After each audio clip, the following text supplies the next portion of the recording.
Chapter 734. For more exciting content, please scan the QR code below to download the app. The novel will be updated more quickly. Millions of novels will be read for free. Novels that can't be found on the internet are all available here. Wang Su looked at Gu Jiao with a dumbfounded expression. Why did you give him a needle? To extort a confession. Gu Jiao said. You can extort a confession with a needle? Wang Su expressed his disbelief. Gu Jiao didn't tell him that it was a hallucinogen, lest he overthink and think that Gu Jiao was manipulating the murderer's confession. Gu Jiao looked at the murderer lying on the ground. His tense body gradually relaxed and understood that he was hallucinating. She couldn't let him go too deep, otherwise he would completely lose contact with the outside world, and wouldn't be able to hear the outside world. Gu Jiao tapped his shoulder with a rolling pin and said seriously, if you don't want to suffer more, then hurry up and tell me, who is the murderer? Gu Jiao had already knocked the person unconscious, and waited until Wang Su came to hear the news. She wanted Wang Su to hear the murderer's name with his own ears. The murderer didn't struggle too much and honestly confessed. However, the name he gave was not the person in Gu Jiao and Gu Chongqing's mind. Who is Li Ping? Gu Jiao asked Wang Su. Wang Su thought for a moment. He shouldn't be talking about Li Ping, but concubine Li, the imperial concubine in the palace. In order to confirm his guess, Wang Su asked him a few more details about concubine Li's order. He was in a state of confusion, so he didn't hold back and said everything he remembered in his mind. From the testimony, it was indeed concubine Li who ordered him to assassinate Shang Guanyan. Concubine Li didn't tell him why she wanted to kill Shang Guanyan. Concubine Li and he had no intersection. It was by chance that she bumped into his affair with a palace maid. In the Great Yan Imperial Palace, eunuchs and palace maids were forbidden to eat each other. Concubine Li threatened him to help her get rid of Shang Guanyan. Did Concubine Li and Shang Guanyan have a grudge? Gu Jiao asked. Wang Su fell silent. Concubine Li had only been in the palace for a few years, while Shang Guanyan had been imprisoned in the imperial mausoleum more than 10 years ago. There was no intersection between the two. It was impossible to say that they were having a holiday. But Wang Su's silence wasn't because of this. It was because Concubine Li was very close to an imperial concubine in the inner palace. Gu Jiao looked at Wang Su. Who? Wang Su said with a serious expression. Consort Wan. Consort Wan, whose surname was Mu, was old Master Mu's biological daughter and Mu Qingchen's mother's sister. Concubine Li had no one to rely on in the inner palace. In the beginning, her days were very difficult. It was only after she was able to rely on Wan Fei that she went from a small servant to the present concubine Li. Gu Jiao was puzzled. Consort Wan and Shang Guanyan have a grudge. There are indeed conflicts. Wang Su sighed. That was when Shang Guanyan returned to Chengdu with his 1-year-old grandson. Consort Wan whispered to the servants in private, saying that who knows if the child was a bastard picked up from outside. At that time, Shang Guanyan, who was still the crown princess, heard it.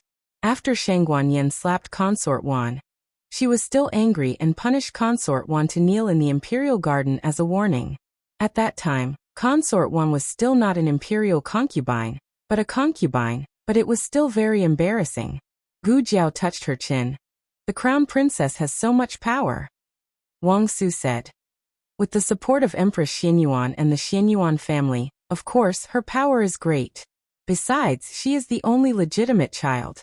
After the emperor and the empress, she is the most honorable. It's like the Xianyuan family's style. So it seems that Shang Guanyan is very protective of Shaoqing. Gu Jiao said. It's useless for us to guess blindly here.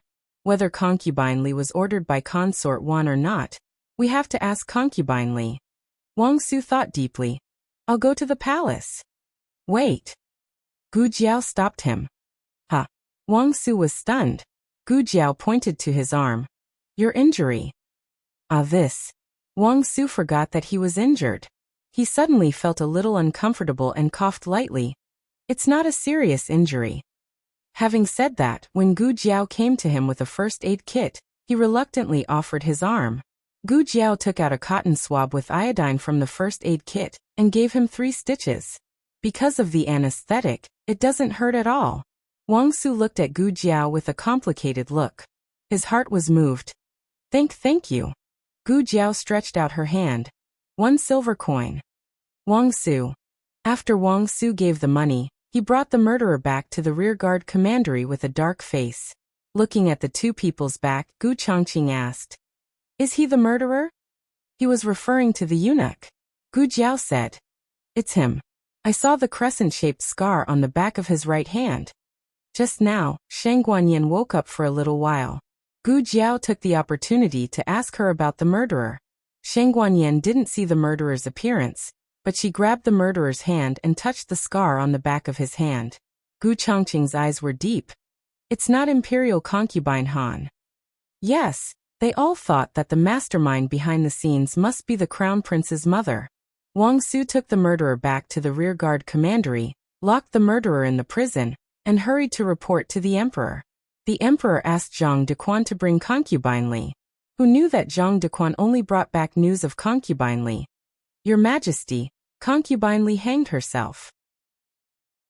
After getting the emperor's permission, Wang Su borrowed a very experienced coroner from the Ministry of Justice.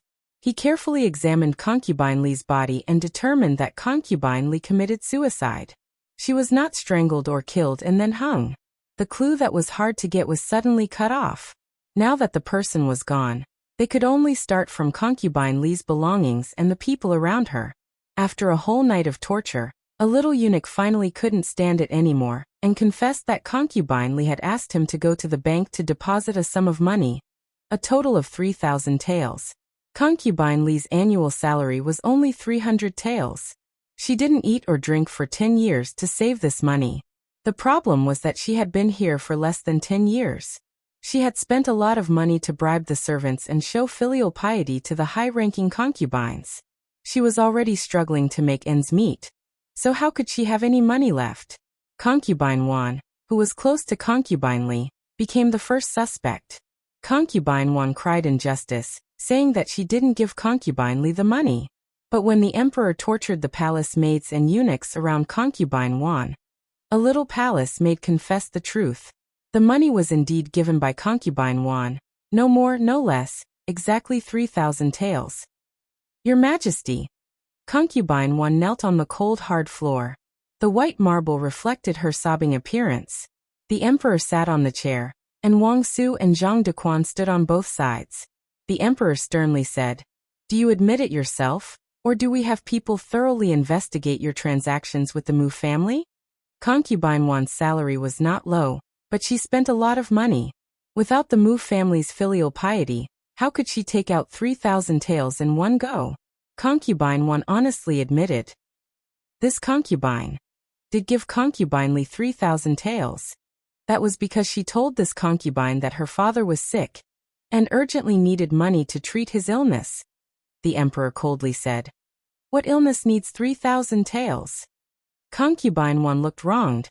"A bowl of bird's nest is 100 taels. Is 3,000 taels a lot?" Concubine Wan was the daughter of the Mu family. Since childhood, she had lived a life of luxury. What she ate was golden bird's nest, which could be bought for 1 tael outside. She didn't understand the hardships of the common people.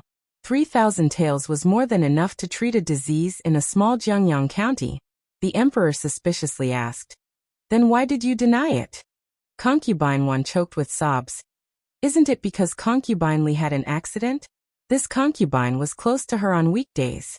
I was worried that I would be implicated, so I quickly distanced myself from her." The emperor looked at her deeply, his eyes flashed with an ominous light. "Concubine Wan, I don't believe it." The next day before dawn, the entire harem knew that concubine Wan instigated concubine Li to murder Shang Guanyin. Concubine Wan was banished to the cold palace. The emperor originally wanted to take away her imperial concubine position and demote her to noble lady. It was concubine Wang Xian who interceded and temporarily kept her position. Shang Guanyin was no longer the crown princess. She was just a concubine, and she attempted to commit murder. Such a punishment was extremely heavy for an imperial concubine. Concubine Wang cried and screamed. Concubine Wang Xian asked her to stay in the cold palace for a while. When the emperor's anger subsided, She would find a way to save her. Even the empress didn't come out. How can I come out? At the entrance of the palace, Concubine Wan was crying and gasping for breath. Concubine Wang Xian patted her shoulder to comfort her. His Majesty is angry, give me some time. Concubine Wan grabbed Concubine Wang Xian's hand tightly. I didn't do it. It really wasn't me. Sister Concubine Xian, please believe me. Concubine Wang Xian sighed helplessly. It's useless for me to believe you. His Majesty must believe you. Zhang Dequan urged. Concubine Wan, please. Concubine Wan glared at Zhang Dequan fiercely. You dog. Usually, it's Concubine Wan. Now that she's going to enter the cold palace, he doesn't even call her Concubine Wan. A luxurious carriage carried by 4 people slowly passed by the door of Concubine Wan's palace. On the carriage, the graceful and noble imperial concubine Han lightly raised her hand to the accompanying eunuch. The carriage stopped. Imperial concubine Han and concubine Wang Xian were the first group of people to serve the emperor. They already have grandchildren, but because of proper maintenance, they look like they're in their early 40s. She looked at concubine Wan with a smile. Oh, concubine Wan is leaving? When concubine Wang Xian's love waned, she brought the Mu family's first daughter into the palace to help her. Losing concubine Wan was like losing an arm. Concubine Wan angrily glared at her, stepped forward, and pointed at imperial concubine Han. It must be you. You framed me. You killed concubine Li. It's you. It's all you. Imperial concubine Han raised her chin and smiled mockingly. It's better for concubine Wan to say this in front of His Majesty. If His Majesty also thinks that this concubine did it, this concubine will bring my luggage and move to the cold palace to accompany you without His Majesty's order. You. Concubine Wang Xian shook her head at concubine Wan, indicating that she should calm down. Imperial concubine Han dusted the handkerchief in her hand, looked forward, and said indifferently, Bring a few more quilts. I heard that the cold palace is cold. Concubine Wan was about to explode with anger, but it was useless to be angry now. She was forced into the cold palace by this Han B***tch. Zhang Dequan urged him again. I'll have to trouble eunuch Zhang to wait a moment.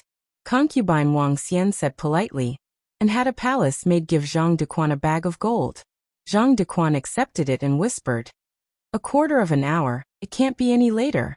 This servant still has to report to His Majesty. Concubine Wang Xian nodded and comforted Concubine Wan for a while. Concubine Wan wiped her tears with a handkerchief and said with red eyes, Sister Concubine Wang, help me take care of the 6th prince.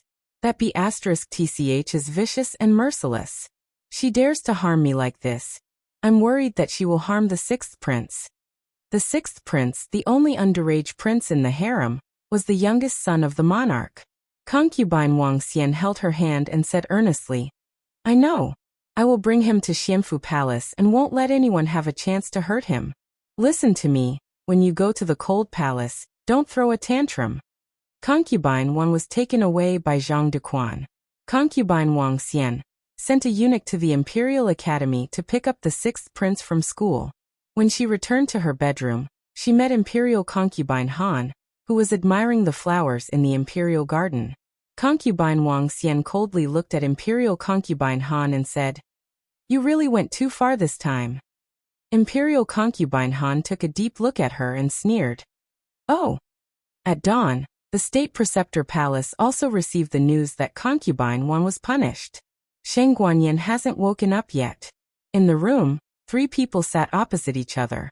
Xiao Heng, Gu Jiao, and Gu Changqing. I didn't expect that Concubine Wan would take the blame. Gu Jiao said, It's really the Han family style. They all like to make others take the blame. The opponent is very strong.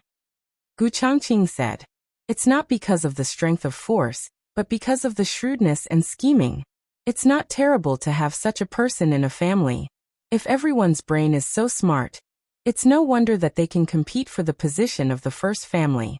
This is a very tricky family. But Xiao Heng didn't have the slightest fear in his heart.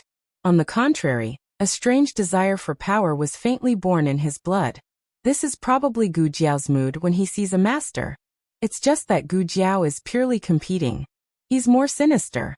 He wants to take advantage of the situation and not spit out the bones. The Han family and the Wang family are the two biggest fish. If the Han family wants to eat all the fish, then let them eat it. The 10 great families are not innocent. When the Xianyuan family was destroyed and the crown princess was persecuted, each family stabbed a knife.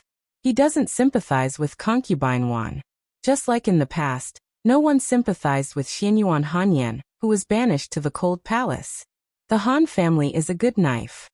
Xiaoheng lowered his eyes and rubbed the blade in his hand. Next, let's make this knife sharper. The latest chapter of this book is not finished yet. For more exciting content, please scan the QR code below to download the app. Novels are updated faster. Millions of novels are free to read. Novels with connotations that can't be found on the internet are all available here. https://www.zhbqg.com/89642_8964286/10686344. HTML Genius remembers this site's address in a second.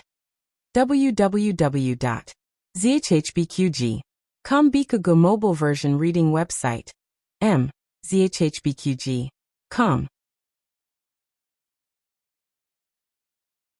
Chapter 735. Please scan the QR code below to download the app for more exciting content. More novels are updated faster. Millions of novels are free to read.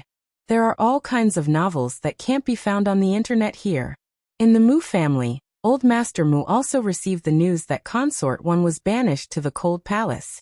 When the emperor issued an edict to punish Consort Wan, the eunuch in the palace hurriedly sent the news to the Mu family through his connections. Old Master Mu was furious. He slammed his fist on the table. "How dare you?" The butler comforted him. "Old Master, don't be angry. Don't hurt your health." Cough, cough, cough. Old Master Mu coughed violently. Old Master Mu's body was not as strong as the old fox of the Han family. The butler hurriedly poured water for him. "Drink some water first. Calm down." Old Master Mu gritted his teeth. "My daughter was wronged and sent to the cold palace. How can I calm down? Where is Mu Tao?" The butler hurriedly said, "Call him." Old Master Mu pondered for a moment and ordered, "Send a letter to the Su family. Old Master Su won't be in Chengdu these days. Ask Su Yuan to come over." "Yes." The butler hurried away and didn't notice Mu Chuan, who was eavesdropping outside the window. Mu Chuan hesitated for a moment and quickly disappeared into the vast sky. Su Yuan and Mu Qingchen arrived at the Mu family at the same time. Su Hao followed behind Su Yuan, and Mu Qingchen was called by Mu Chuan from the Tianqiong Academy. It was still dark. In order to open the city gate, Mu Chuan even used his father's token.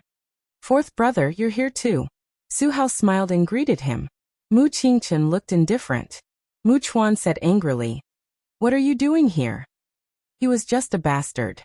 How dare he bring him to the Mu family? If it weren't for this bastard, his aunt wouldn't have been so angry." Su Hao said guiltily, "Fourth brother, you're not at home, so you don't know.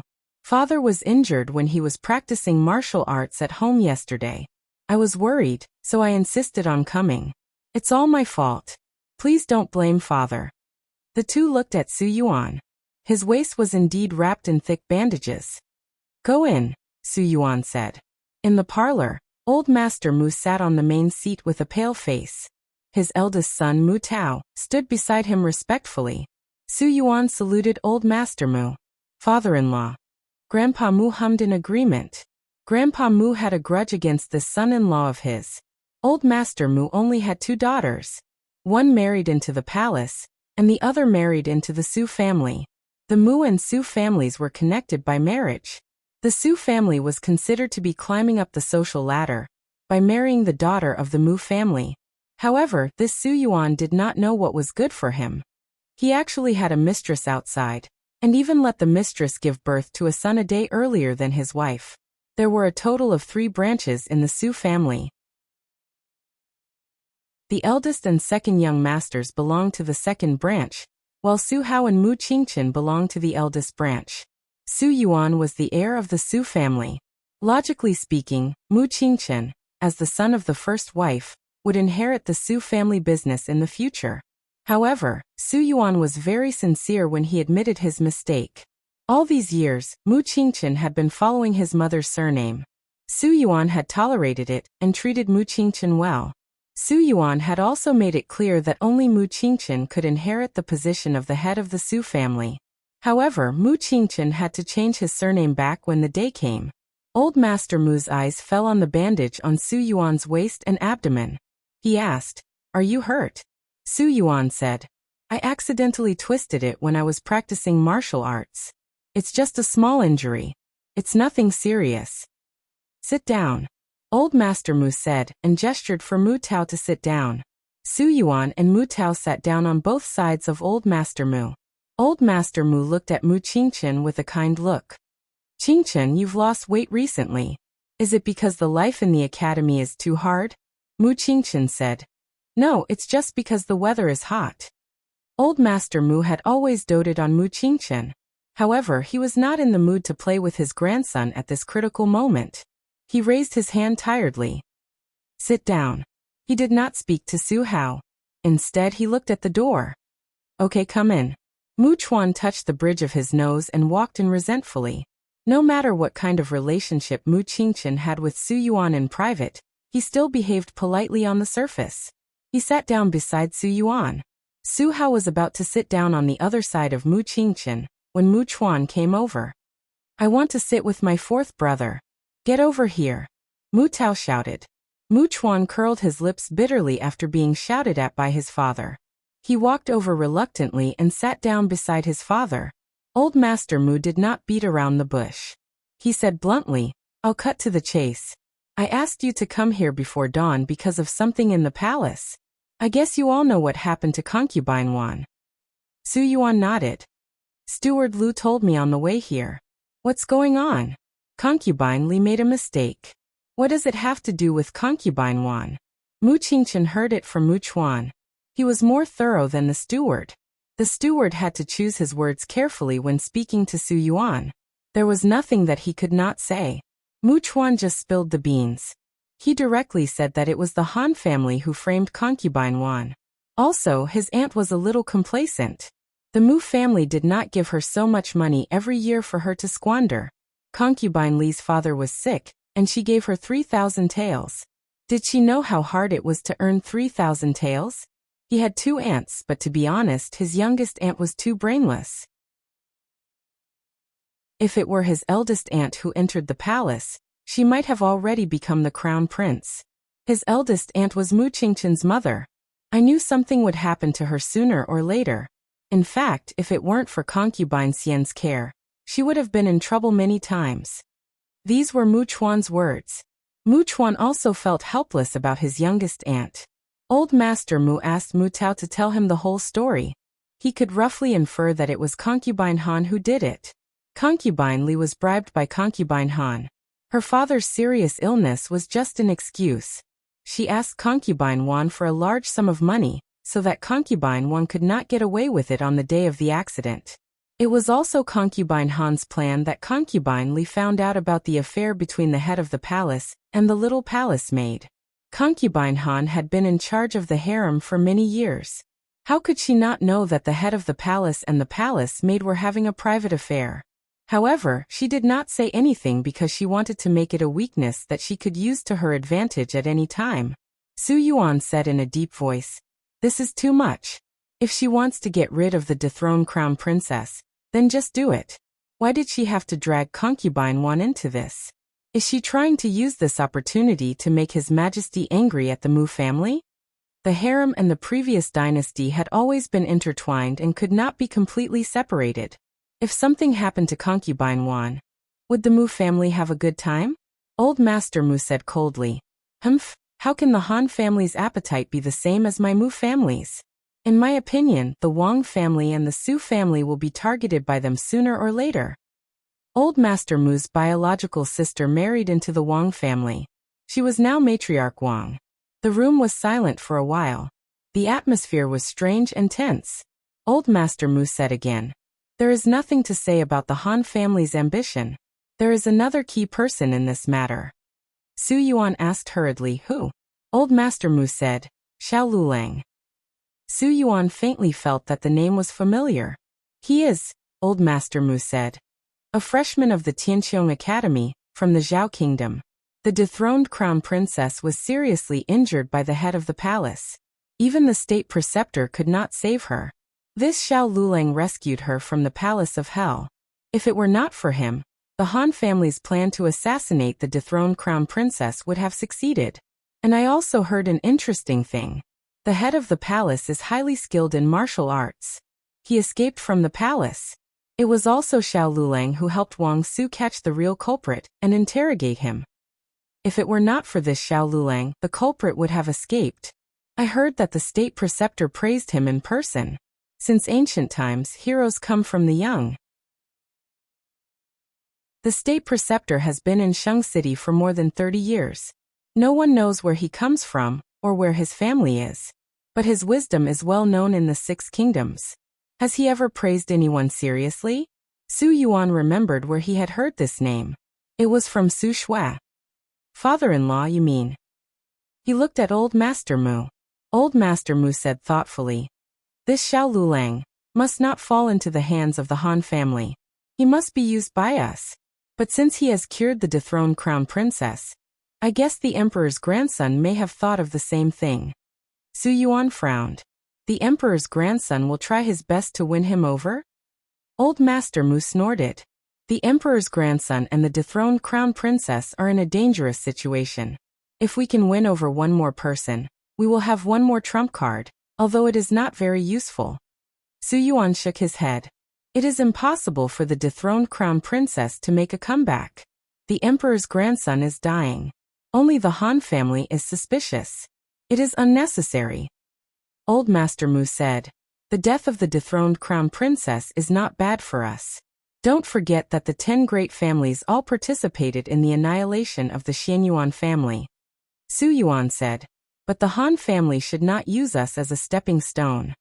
Old Master Mu's eyes turned cold. The Han family has indeed gone too far. The Mu family will not sit still and wait for death. Father-in-law, what are your plans? Su Yuan asked. Old Master Mu said with foresight. First, I want to subdue Xiao Lulang. Second, I want the Black Wind cavalry of the Han family. I want the Han family to know that the Mu family is no longer the Mu family of the past. They will pay the price for pulling down concubine Wan. Master Mu. Su Hao suddenly said in a low voice. Old Master Mu looked at him with a gloomy face. Su Yuan also frowned. This was a conversation between the elders. Obviously, it was not the place for a junior to interrupt, not to mention that Su Hao was just a son of a concubine. Su Hao said cautiously, I have something to say. It has something to do with Xiao Lulang. Hearing this, Old Master Mu was a little interested. Go ahead. Su Hao looked at Mu Qingqian and asked softly, Qingqian, I remember that there is a freshman named Xiao Lulang in your team. Is he the one Master Mu mentioned? Old Master Mu, Mu Tao, and Su Yuan all looked at Mu Qingqian. Old Master Mu said, Qingqian, is there such a thing? Mu Chuan secretly glared at Su Hao. Su Hao didn't seem to notice Mu Chuan's warning. He stood up and bowed to Old Master Mu, showing the courtesy of a junior.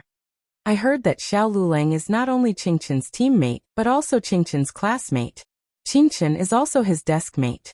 Since Qingqian and Xiao Lulang are good friends, I think that as long as Qingqian is willing to help, he will definitely be able to invite Xiao Lulang to our team.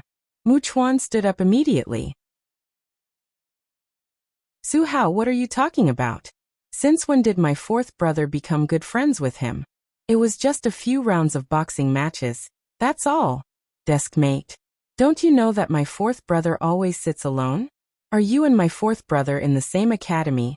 Or are you and my fourth brother in the same academy? Huh. You say it as if you know better than me. Which eye of yours saw it? Su Hao looked like he had been greatly frightened. Mu Tao scolded his son, sit down. Mu Chuan was furious. If my fourth brother doesn't go and recruit Xiao Lulang for the Mu family, he will be a traitor. If he goes and fails to recruit him, it will be my fourth brother's failure and incompetence. Damn you, Su Hao. Su Yuan looked at Mu Qingqian. I heard from Su Shui that Xiao Lulang once saved her life. He is your friend Qingqian. This was a disguised confirmation of Su Hao's words. Old Master Mu smiled. This was the first smile he showed after hearing the bad news about concubine Wan. That's great. Qingchen's friend is a friend of the Mu family and the Su family. The Mu family will definitely treat him as a distinguished guest. Qingchen, I'll leave this matter to you. Mu Chuan looked at Mu Qingchen with distress. Mu Qingchen replied with a straight face, yes, Qingchen understands. In the state preceptor hall, they were busy for most of the night. At dawn, Gu Jiao fell asleep on the table. Xiao Heng sent Gu Changqing out of the state preceptor hall. Xiao Heng handed him a note. Here. Gu Changqing asked, what is this? Xiao Heng said, lines. Gu Changqing refused. No, I want to say that my sister wrote it for me. Xiao Heng twitched the corner of his mouth and pinched the note back. Okay, whatever. In the Crown Prince's mansion. The Crown Prince was about to go to the morning court. A servant reported to him what happened in the palace. After a moment of silence, he raised his hand. I see. You can leave now. Just as he was about to set off, a servant came over with a respectful look. Your Highness, there is someone outside who wants to see you. The Crown Prince asked suspiciously. At this time? Who is it? The servant said. He said his name is Pang Hai and he works in the underground martial arts field. The Crown Prince was slightly surprised. Bring him in. Yes. The servant went to bring Pang Hai into the Crown Prince's mansion. Pang Hai did not enter the mansion alone. There was a lone swordsman beside him. Pang Hai bowed to the Crown Prince in the parlor. I am Pang Hai. Greetings to your Highness. May your Highness live for 1,000 years. No need for formalities. The Crown Prince said. The lone swordsman did not bow. He just stood there like an unshakable iceberg. What a strong aura. He was definitely not an ordinary person. The Crown Prince looked at the lone swordsman strangely. He is, Pang Hai said. He is an expert that I have carefully selected. Last time, he arranged to meet with Prince Ming at Tianxiang Pavilion. However, people from the government suddenly appeared. It was inconvenient for us to show up, so we had to leave first. Today we are here to disturb you. The Crown Prince was stunned. He is the King of Hell. The entire underground martial arts field was filled with the legends of the King of Hell. The experts of the 6 countries gathered in the Zhao Kingdom. They set off from the capital of the Zhao Kingdom. The competition began on the first day of their departure. Out of 100 experts, only 5 were able to enter the Yen Kingdom. The underground martial arts field of the Yen Kingdom was filled with experts who were selected through this perverted method. These 5 people were going to fight fiercely and cruelly in the hands of all the experts. The King of Hell was the one with the best record. Pang Hai said. It is him. The Crown Prince came to the lone swordsman. What is your name? Gu Changqing was domineering. He said word by word. I will not change my name. Long Outyan. The Crown Prince was speechless. Digression. Han Yi said, Crown Prince, don't believe him. His name is Gu Changqing. He is the one who hurt me. Long Outyan. Gu Changqing said. Oh, you are talking about the twin brother who pretended to be me? Don't worry, I have already killed him. Han Yi was speechless. The latest chapter of this book is not finished yet. For more exciting content, please scan the QR code below to download the app. Novels are updated faster and more complete. Millions of novels are free to read. Novels with connotations that cannot be found online are all available here. https://www.zhbqg.com/89642_8964286/1068592244. HTML Genius memorized the website address in 1 second. www.zhbqg.com Biku Pavilion Mobile Reading Website. zhbqg.com. Chapter 736. The latest chapter of this book is not finished yet. For more interesting content, please scan the QR code below to download the app. Novels are updated faster. Millions of novels are free to read. Novels with content that cannot be found online are available here. Gu Jiao wanted to use the name Long Outyan when she was still in the Zhao Kingdom's underground martial arts arena. However, The Zhao kingdom was strict and did not allow ordinary people to use the word long, so she could only choose the name Xiong. The Yan kingdom did not seem to have any taboos in this area. So Gu Jiao generously gave the name Long Outyin to Gu Chongqing. Because it was a name given by his sister, Gu Chongqing was very satisfied. Because of this crazy name, the crown prince was speechless. But now that Han Shizhi was injured, the crown prince needed a powerful martial artist. Long Outyin came at the right time. Peng Hai whispered to Gu Chongqing, "Why did you change your name?" Gu Chongqing said without changing his expression, "Oh, I'm tired of using my old name."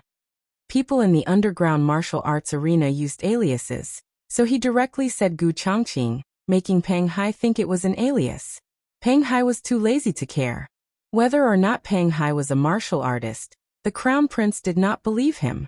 The crown prince called the brocade guards to exchange a few moves with Gu Chongqing. 10 brocade guards were defeated by Gu Chongqing in a few moves. The crown prince's eyes flashed with surprise. He asked his trusted guard, "How is his ability compared to Han Ye's?" The guard looked at Gu Chongqing, who had put away his sword, with a complicated expression. He said in a small voice, "I feel that his martial arts might be above Crown Prince Han's." The crown prince smiled. "Is that so? In that case, I've picked up a treasure." The guard hesitated for a moment and said, "Is this person reliable? Is he sincere in seeking refuge with your highness?" The crown prince said confidently, "I am the crown prince, the future monarch of the Yan kingdom. A fine bird chooses a tree to nest in. As long as he is not stupid, he will follow me wholeheartedly. But you are right. The underground martial arts arena is full of good and bad people.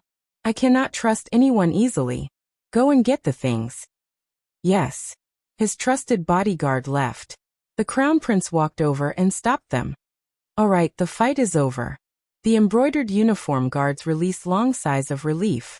His trusted bodyguard brought over a small porcelain bottle.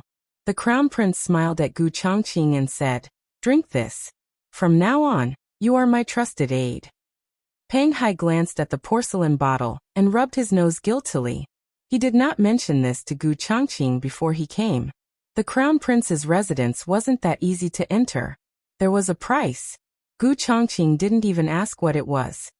He raised his head and drank the contents of the porcelain bottle in one gulp. They were a little dumbfounded. The crown prince laughed. "Good. How refreshing. I really admire your character. What you drank was poison.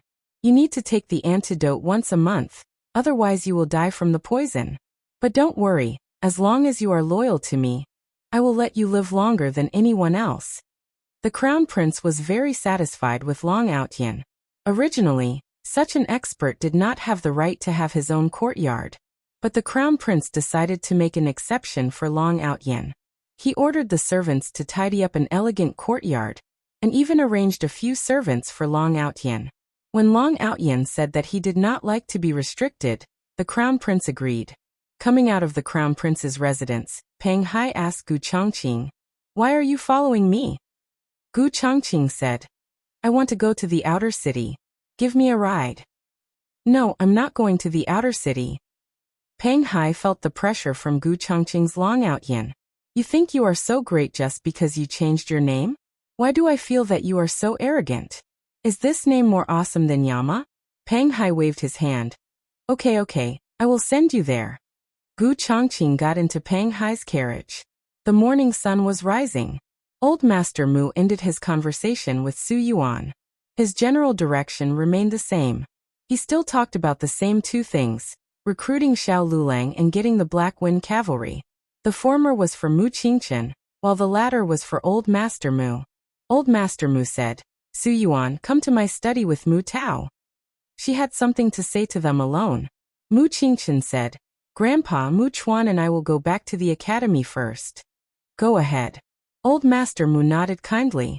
Su Hao said to Su Yuan, "Father, I will wait for you in the carriage." Su Yuan nodded. On the other side, Mu Qingchen and Mu Chuan had turned around and left. Mu Chuan was talking and laughing with Mu Qingchen as close as brothers. She then looked at Su Hao, who was following behind them with a lonely expression. Su Yuan could not help but feel sorry for Su Hao. After leaving the flower hall, Su Hao stopped Mu Qingchen. Brother, did I say something wrong? You don't seem happy. Mu Qingchen frowned. Mu Chuan also stopped and sneered at Su Hao. Now you know you said something wrong? Just now you kept saying that my brother and Xiao Lulang are good friends. I thought your brain was kicked by a donkey. Su Hao said with a puzzled look. But aren't Qingchen and Xiao Lulang good friends? Third sister always says that. Isn't this the problem of being good friends? You are the one who pushed my brother into the fire pit. Mu Chuan took a deep breath. Su Hao, this matter is over. I don't want to argue with you. You should stop before going too far. Su Hao looked at Mu Qingchen and explained. I don't mean any harm. I am just anxious to help my father. If I really said something wrong, I will explain it to my father now. Mu Chuan really couldn't stand the pretentious look of a grown man. The fire in his stomach was ignited by Su Hao all of a sudden. His whole body exploded. He raised his fist and punched Su Hao's face, causing Su Hao to fall to the ground. How? It was Su Yuan's voice. Old Master Mu didn't ask Su Yuan and Mu Tao to go to the study to continue the conversation. He just wanted to explain some details that the children couldn't hear. The three of them came out quickly. They did not expect to see this scene. It was true that the Mu family's status was higher than the Su family's, and Su Hao was also a son of a concubine, but these were not reasons for Mu Chuan to bully Su Hao. When Su Yuan called out how Mu Chuan had already punched the second time. It was too late to take it back. Su Yuan hit Mu Chuan with a palm with a majestic internal force. Mu Qingchen's figure flashed, and he stood in front of Mu Chuan, reaching out to catch Su Yuan's palm. Su Yuan's face was cold. Mu Qingchen did not dodge. The father and son confronted each other, and the atmosphere was extremely strange. Mu Chuan. Mu Tao also came out. He looked at Mu Chuan, who was hiding behind Mu Qingchen, and then at Su Hao, who was lying on the ground with a bloody nose. What else could he not understand? Mu Tao was so angry that he walked over and pulled his son's ear. Mu Chuan ran away. Grandpa, save me. Mu Chuan rushed over and hid behind old Master Mu. Mu Tao was so angry that he stomped his feet. Don't hide behind your grandpa. Get out here. You've got guts, haven't you? Who allowed you to hurt others? Mu Chuan was chased up and down by his own father. Mu Tao took off his shoes and hit him with the soles of his shoes. Anyone could see that he hit him hard, but in fact he did not hit him hard. Old Master Mu said. Chuaner apologized to fourth young Master Su. Mu Chuan curled his lips, glanced at Su Hao, and said reluctantly, I'm sorry. My hand slipped and I hit you just now. You have the same father. My fourth brother is so good at martial arts. Why are your martial arts so lousy? He can knock you down with one punch. Su Yuan helped Su Hao up. Su Hao lowered his head in shame. I've embarrassed you, father. Mu Chuan covered his chest. Wretch. Su Yuan, Su Hao, and Mu Qingchen left the mansion. He asked Su Hao to get into the carriage first. Now that only the father and son were left, Su Yuan questioned. Why didn't you stop Mu Chuan just now? Mu Qingchen asked back. Why should I? You. Su Yuan gritted his teeth. He's your brother. I've never admitted it. Mu Qingchen turned around and got into his own carriage. Mu Chuan was also in the carriage. When he saw Mu Qingchen get in, he moved his body to the side. Fourth brother, sit. He opened the window and saw Su Hao in the Su family's carriage opposite. He lifted the curtain and looked at them. He spat out his tongue in disgust. Leave. Let's go. Mu Qingchen ordered the coachman. The coachman waved the whip and let the horse run. Mu Chuan asked, Fourth brother, are you really going to recruit Lulang? With his character, I'm afraid he's not interested in aristocratic families. It's all Su Hao's fault for talking too much. Mu Qingchen said. Anyway, someone has to find him. If it was not him, it would be someone else. You're right. Mu Chuan nodded. But then again, it's not bad to be the Mu family's assistant. The Mu family cherishes talents very much. As long as they're not the kind of diners who make up the numbers, the Mu family will treat them with courtesy and treat them as distinguished guests. Grandpa is right about this. If it's possible, fourth brother should talk to Lulang. You two have a good relationship. I believe he will listen to you. Good relationship? The two of them had long been estranged. State Teacher Hall. Shang Guanyin woke up. Her body was wrapped in gauze, and it was inconvenient for her to move for the time being. Gu Jiao put an infusion bottle on her. Gu Jiao buried an infusion needle in her wrist yesterday, so it didn't hurt at all. Shang Guanyin curiously looked at the infusion bottle hanging on the ceiling and asked, "Is this water? Are you trying to inject water into me? When I was in the county town, I saw them give water to pigs and then sell them." Gu Jiao. Gu Jiao thought for a moment and corrected her. "This is not the way to give water to pigs." The State Teacher Hall's disciple who was sweeping the room. Shang Guanyan's operation was very successful. If it weren't for the other big and small injuries on her body, Gu Jiao would have let her wear armor. Zhang Dequan came over, mainly to visit Shang Guanyan. He also said that the real murderer was caught and concubine one was banished to the cold palace. This was also an explanation for Shang Guanyan. Xiao Heng went to the State Teacher Hall's library. He was the emperor's eldest grandson. Except for the third floor, he can read the books and materials on the other two floors. He walked around and asked the State Teacher Hall's disciple who was on duty at the door, "By the way, can I ask where the letter of credence of our Yen country is?" The disciple said, replying to His Highness, "The letter of credence is on the third floor." Xiao Heng asked again, "Except for the state teacher and His Majesty, who else can go up to the third floor?" The disciple said, "There are also two senior brothers on duty." Xiao Heng, "Except for them?" "No." The disciple thought about it and felt that this was not serious. He corrected, "If the state teacher agrees, you can go up, but you can't go up without permission." Xiao Heng, "What will happen if you go up without permission?" The disciple, "There are 8 men of sacrifice near the library. Once someone trespasses, no matter who it is, they will be executed on the spot." Xiao Heng, "Has anyone broken in?" The disciple, "Yes, a lot of people, but no one left alive." It seems that they are not ordinary men of sacrifice.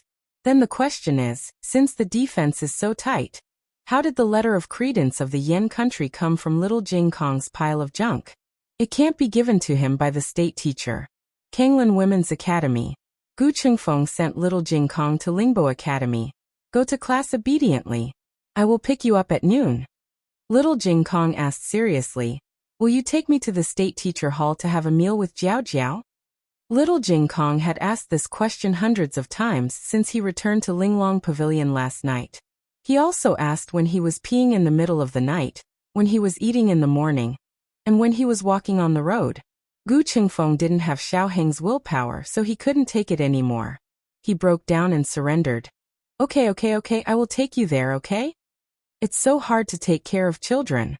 Little Jing Kong proudly puffed out his chest. Sure enough, he could handle anyone except his bad brother-in-law.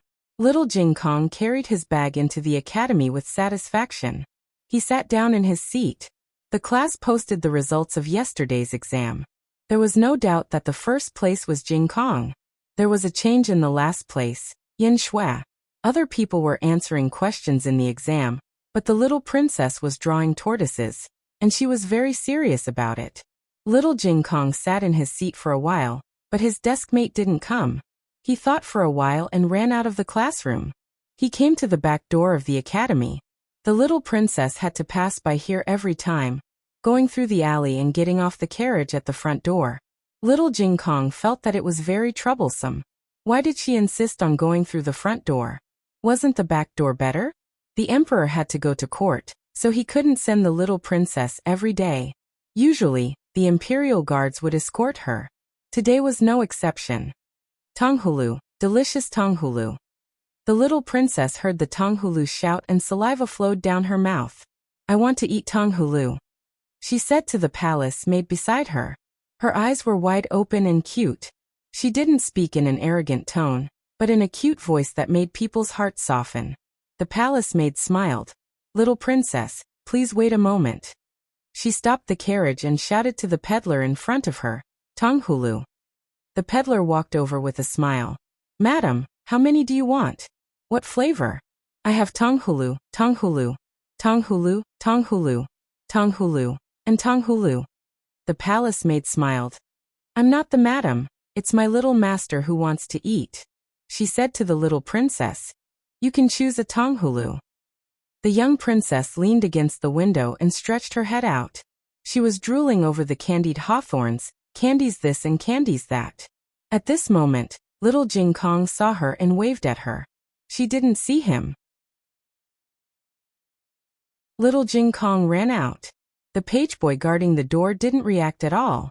The little princess wanted all of them. Just when the little princess was hesitating, the tonghulu peddler's eyes suddenly became sinister. He grabbed the little princess's collar and pulled her out of the window. The palace maid's face turned pale. Princess, there's an assassin. The imperial guards drew their swords and rushed forward. The peddler threw the tonghulu stick at the imperial guards, carried the little princess, and jumped up with lightness skill. Bang! Little Jing Kong jumped and bit his thigh with his little steel teeth. The latest chapter of this book is not finished yet. For more exciting content, please scan the QR code below to download the app. The novel will be updated at a faster rate. Millions of novels will be read for free. All the novels that can't be found on the internet can be found here. https://www.zhbqg.com/89642_8964286/1068420004. HTML Genius memorized the website's address in 1 second. www.zhbqg.com Bkuj mobile reading website. zhbqg.com. Chapter 737. The latest chapter of this book is not finished yet. For more exciting content, please scan the QR code below to download the app. Novels are updated faster. Millions of novels are free to read. All the novels that can't be found on the internet are available here. The peddler was stunned by the bite. He almost fell down from the sky on his butt. He tried to shake the little brat off, but no matter how hard he tried, he couldn't shake the little brat off. Humph. I don't have the iron head technique, but I have little steel teeth. Thanks to my bad brother-in-law for not giving me candy. Little Jing Kong knew how to make use of his advantages. If the peddler used his small hands to hold him, he would have been shaken off. But he used his teeth to bite down on the little brat.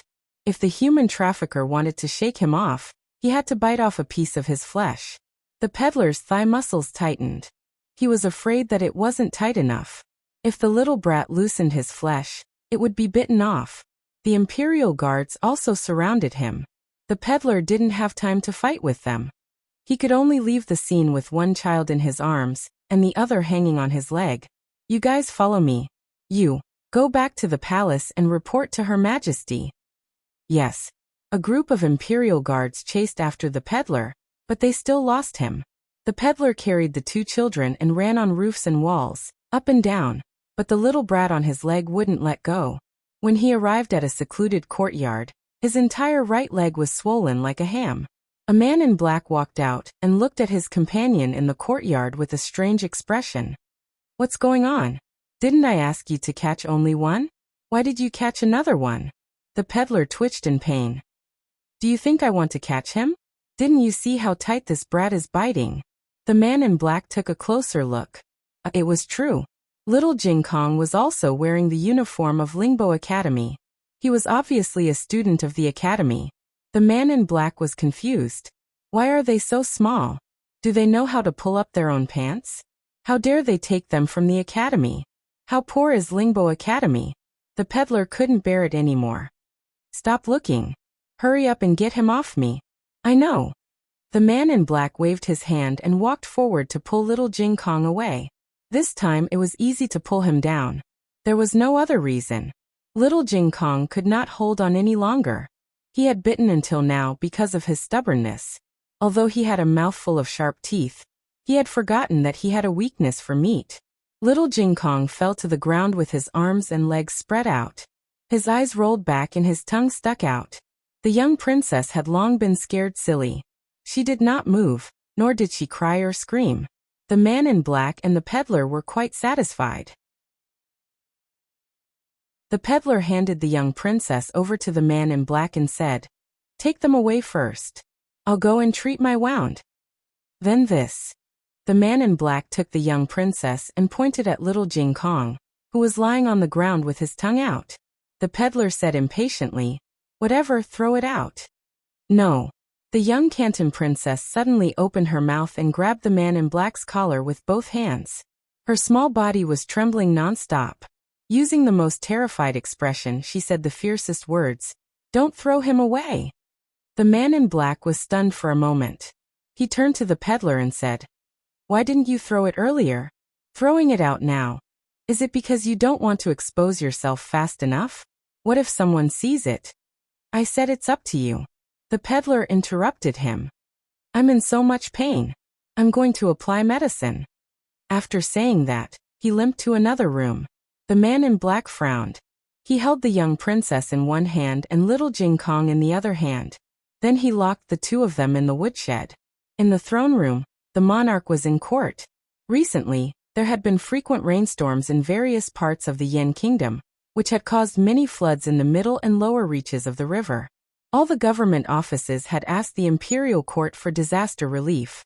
Because there were many disaster areas and the situation was serious, disaster relief became urgent. However, disaster relief was not only a matter of money, it also needed to send troops to fight the floods, repair the dams, and resettle the displaced victims. This year's flood was the worst in 25 years. The monarch had a headache. He pressed the space between his eyebrows and said faintly, "How did the flood happen 25 years ago?" The throne room was completely silent. All the ministers held their ceremonial tablets and looked down. The monarch suddenly realized that he had asked a stupid question. 25 years ago, half of the south was hit by a disaster. It was Xianyuan Li who led the troops to provide disaster relief. Not only did he repair the dams, save the victims, and save thousands of acres of fertile land, but he also killed 18 local officials who embezzled the disaster funds and exploited the people. He acted first and reported later.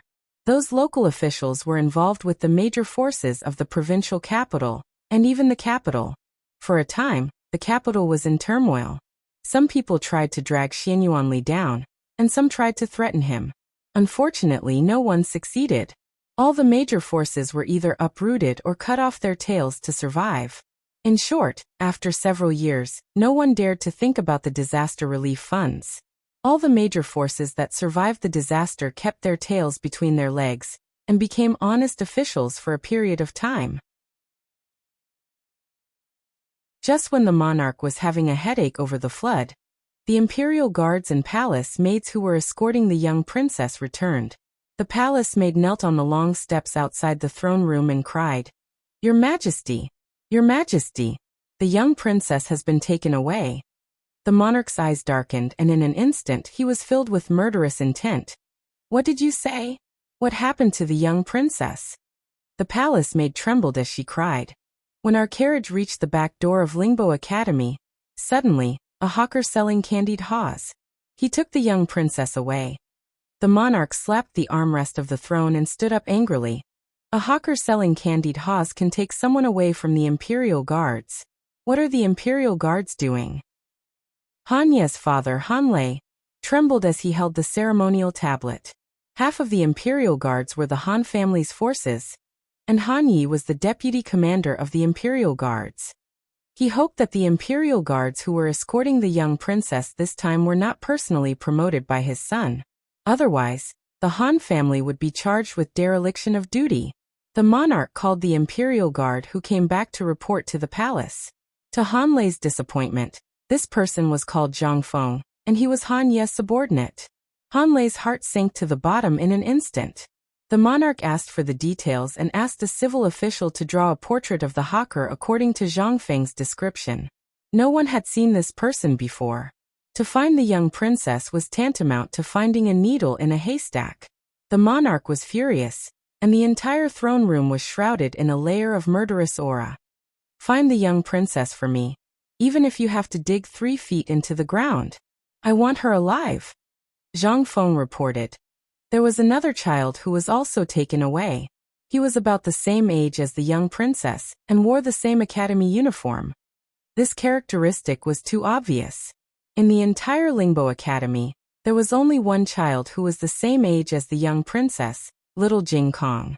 State Preceptor Palace. Xiao Heng had just returned from the library and walked to the door when he saw his eldest disciple, Yi Qing, leading 20 disciples and men of sacrifice hurriedly passing by. Xiao Heng asked, Yi Qing, where are you going?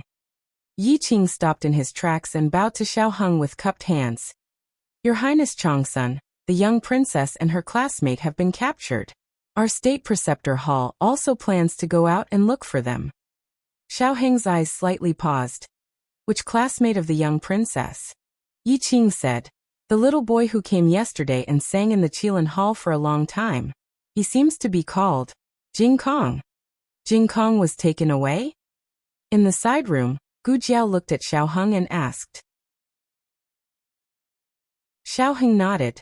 The hawker originally wanted to catch the young princess, but Jing Kong rushed over and bit him. The hawker couldn't get rid of him, so he took him away. Shang Guanyin had fallen asleep. The room was very quiet. Gu Jiao was very calm. I see, she said. She came to the bedside, looked at the infusion bottle, stretched out her hand, pulled out the infusion tube, and calmly injected heparin sodium into the infusion needle. After doing this, she carefully dealt with the medical supplies. The whole process was orderly. Xiao Heng looked distressed. The imperial guards who escorted the young princess are Han Ye's men. Han Ye won't kidnap the young princess. It's not good for him. Either someone wants to retaliate against the king, or someone wants to deal with the Han family. The young princess was the king's sweetheart, so they didn't dare to do anything to her. Jing Kong was hard to say. He was just a child from another country. If necessary, in order to avoid trouble, they may kill him. In fact, the situation of the young princess was not necessarily foolproof. An accident was often full of variables, and any variable may lead to unpredictable consequences. Gu Jiao put on the armor on her arm. Then Gu Jiao came to the weapons room of the Qilin Hall, pointed to the red-tasseled silver spear on the wall, and said calmly, "Lend it to me." The disciple who was wiping the weapon looked at her in a daze. She was very calm, like the surface of a lake without any ripples.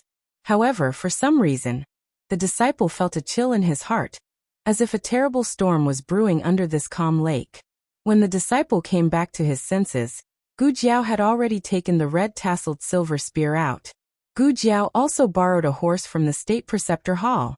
She rode on the horse, and the sun was blazing above her head. She raised her head, put her index finger and thumb in her mouth, and whistled towards the vast sky. Not far away, there was the sound of an overlord eagle's cry. A fierce gerfalcon flapped its wings and flew over, circling above Gu Jiao's head. Gu Jiao held the red-tasseled spear in one hand, and the reins in the other. Her eyes were sharp. Let's go. The latest chapter of this book is not finished. For more exciting content, please scan the QR code below to download the app. Novels are updated faster. Millions of novels are free to read. Novels that can't be found online are all here. https://www.zhhbqg.com/89642_8964286/10683841. HTML Genius remembered this site's address in 1 second. www.zhhbqg.com Bikugo mobile reading website. zhhbqg.com.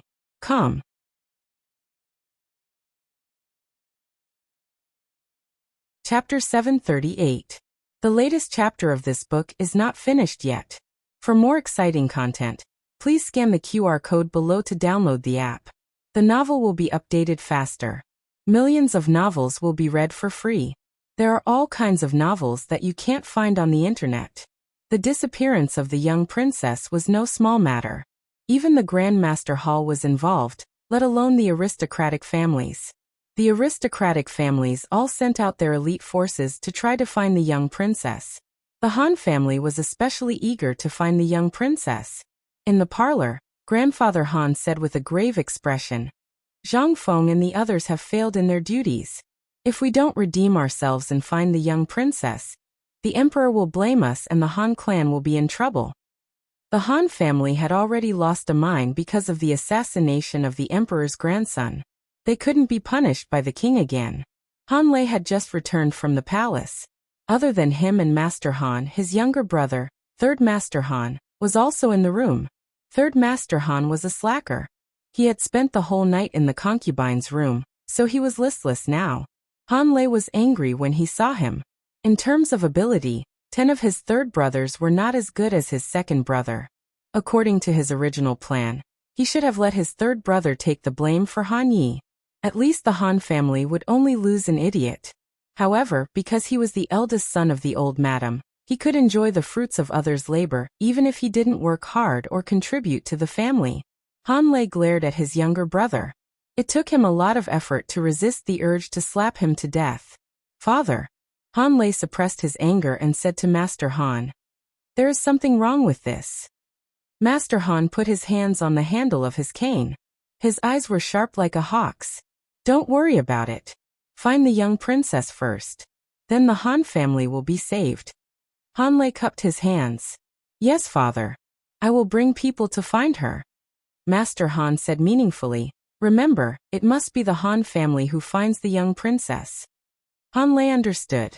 "I understand." "And you?" Great-grandfather Han looked at Third Master Han with a dark expression. Third Master Han was shocked by his father's scolding. He stood up and wiped the saliva from the corner of his mouth. I will go too."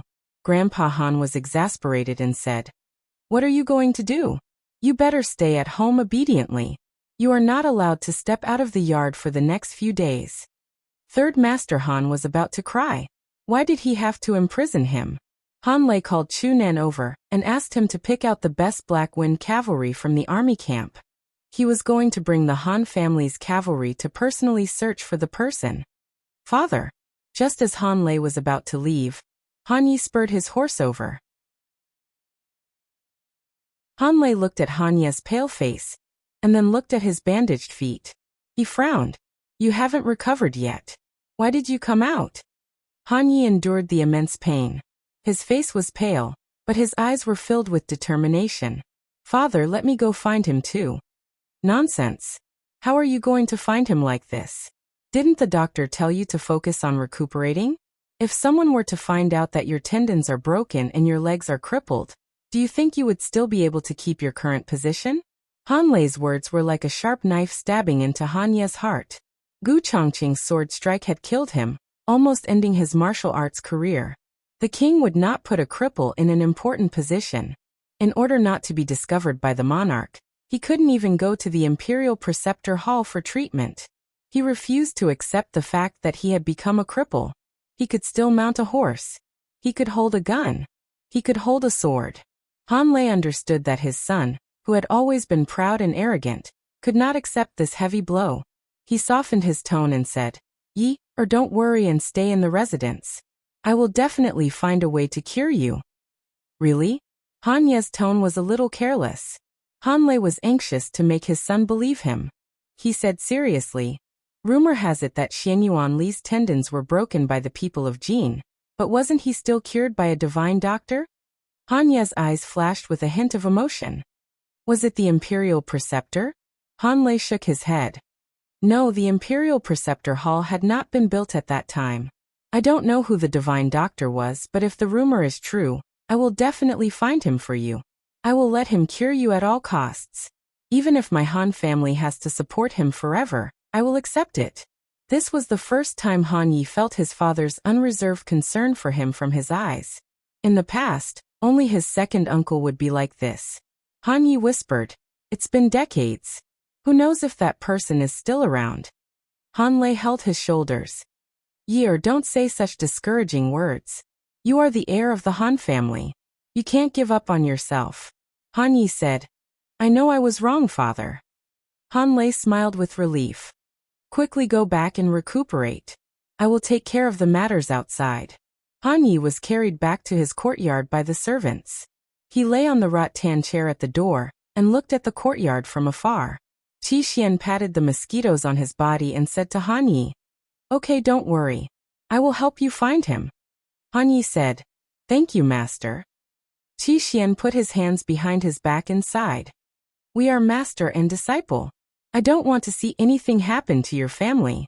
Han Yi pondered for a moment and suddenly called out, Master. Qi Xian asked, What's the matter? Han Yi said in a daze, I heard that Xiao Lulang is the young princess's teacher. Do you think he will let go of this opportunity? Qi Xian raised his eyebrows. You want me to find the young princess before he does? Han Yi looked down and pinched a small mosquito that fell on his leg. I hope that if you meet him, you will kill him for me. Qi Xian smiled and nonchalantly said, Okay. In the purple bamboo forest of the Imperial Preceptor Hall, Yuhi carried the ice food box to the small bamboo house in the forest. It was quiet in the central room. A disciple sitting at the door said, Imperial Preceptor, Yuhi has brought the sweet soup to relieve the summer heat. The Imperial Preceptor said tiredly, Let him in. Yes. The disciple lifted the bamboo curtain of the central room and nodded to Yuhi. Yuhi stepped in and left his shoes on the steps. He walked slowly on the wooden floor in clean white footwear. Master. Yuhi bowed. In the Imperial Preceptor Hall, only the personal disciples of the Imperial Preceptor were qualified to call him Master. The other disciples all called him Imperial Preceptor. Yuhi looked at the turtle shell on the table and asked carefully, Master, are you divining? Why is the divination like this? As a personal disciple, Yuhi had learned some knowledge. The divination on the table showed that the divination had failed. But it was strange, wasn't it? Was there anything in the world that his master couldn't divine? The Imperial Preceptor said regretfully, I can't divine her divination. No matter how many times I try, I can't divine it. Her? Was his master talking about the young commandery princess? Yes, only the young commandery princess had an accident. At this critical moment, no one else was worthy of his master's divination except for the young commandery princess. Yuhi said with a smile. It must be because the weather is too hot. Master, do you want to rest for a while? The Imperial Preceptor sighed. It has nothing to do with the weather. I have been divining for many years. Master, you are exaggerating. The young commandery princess is only 4 years old. Yuhi sat down opposite the Imperial Preceptor and opened the lid of the food box.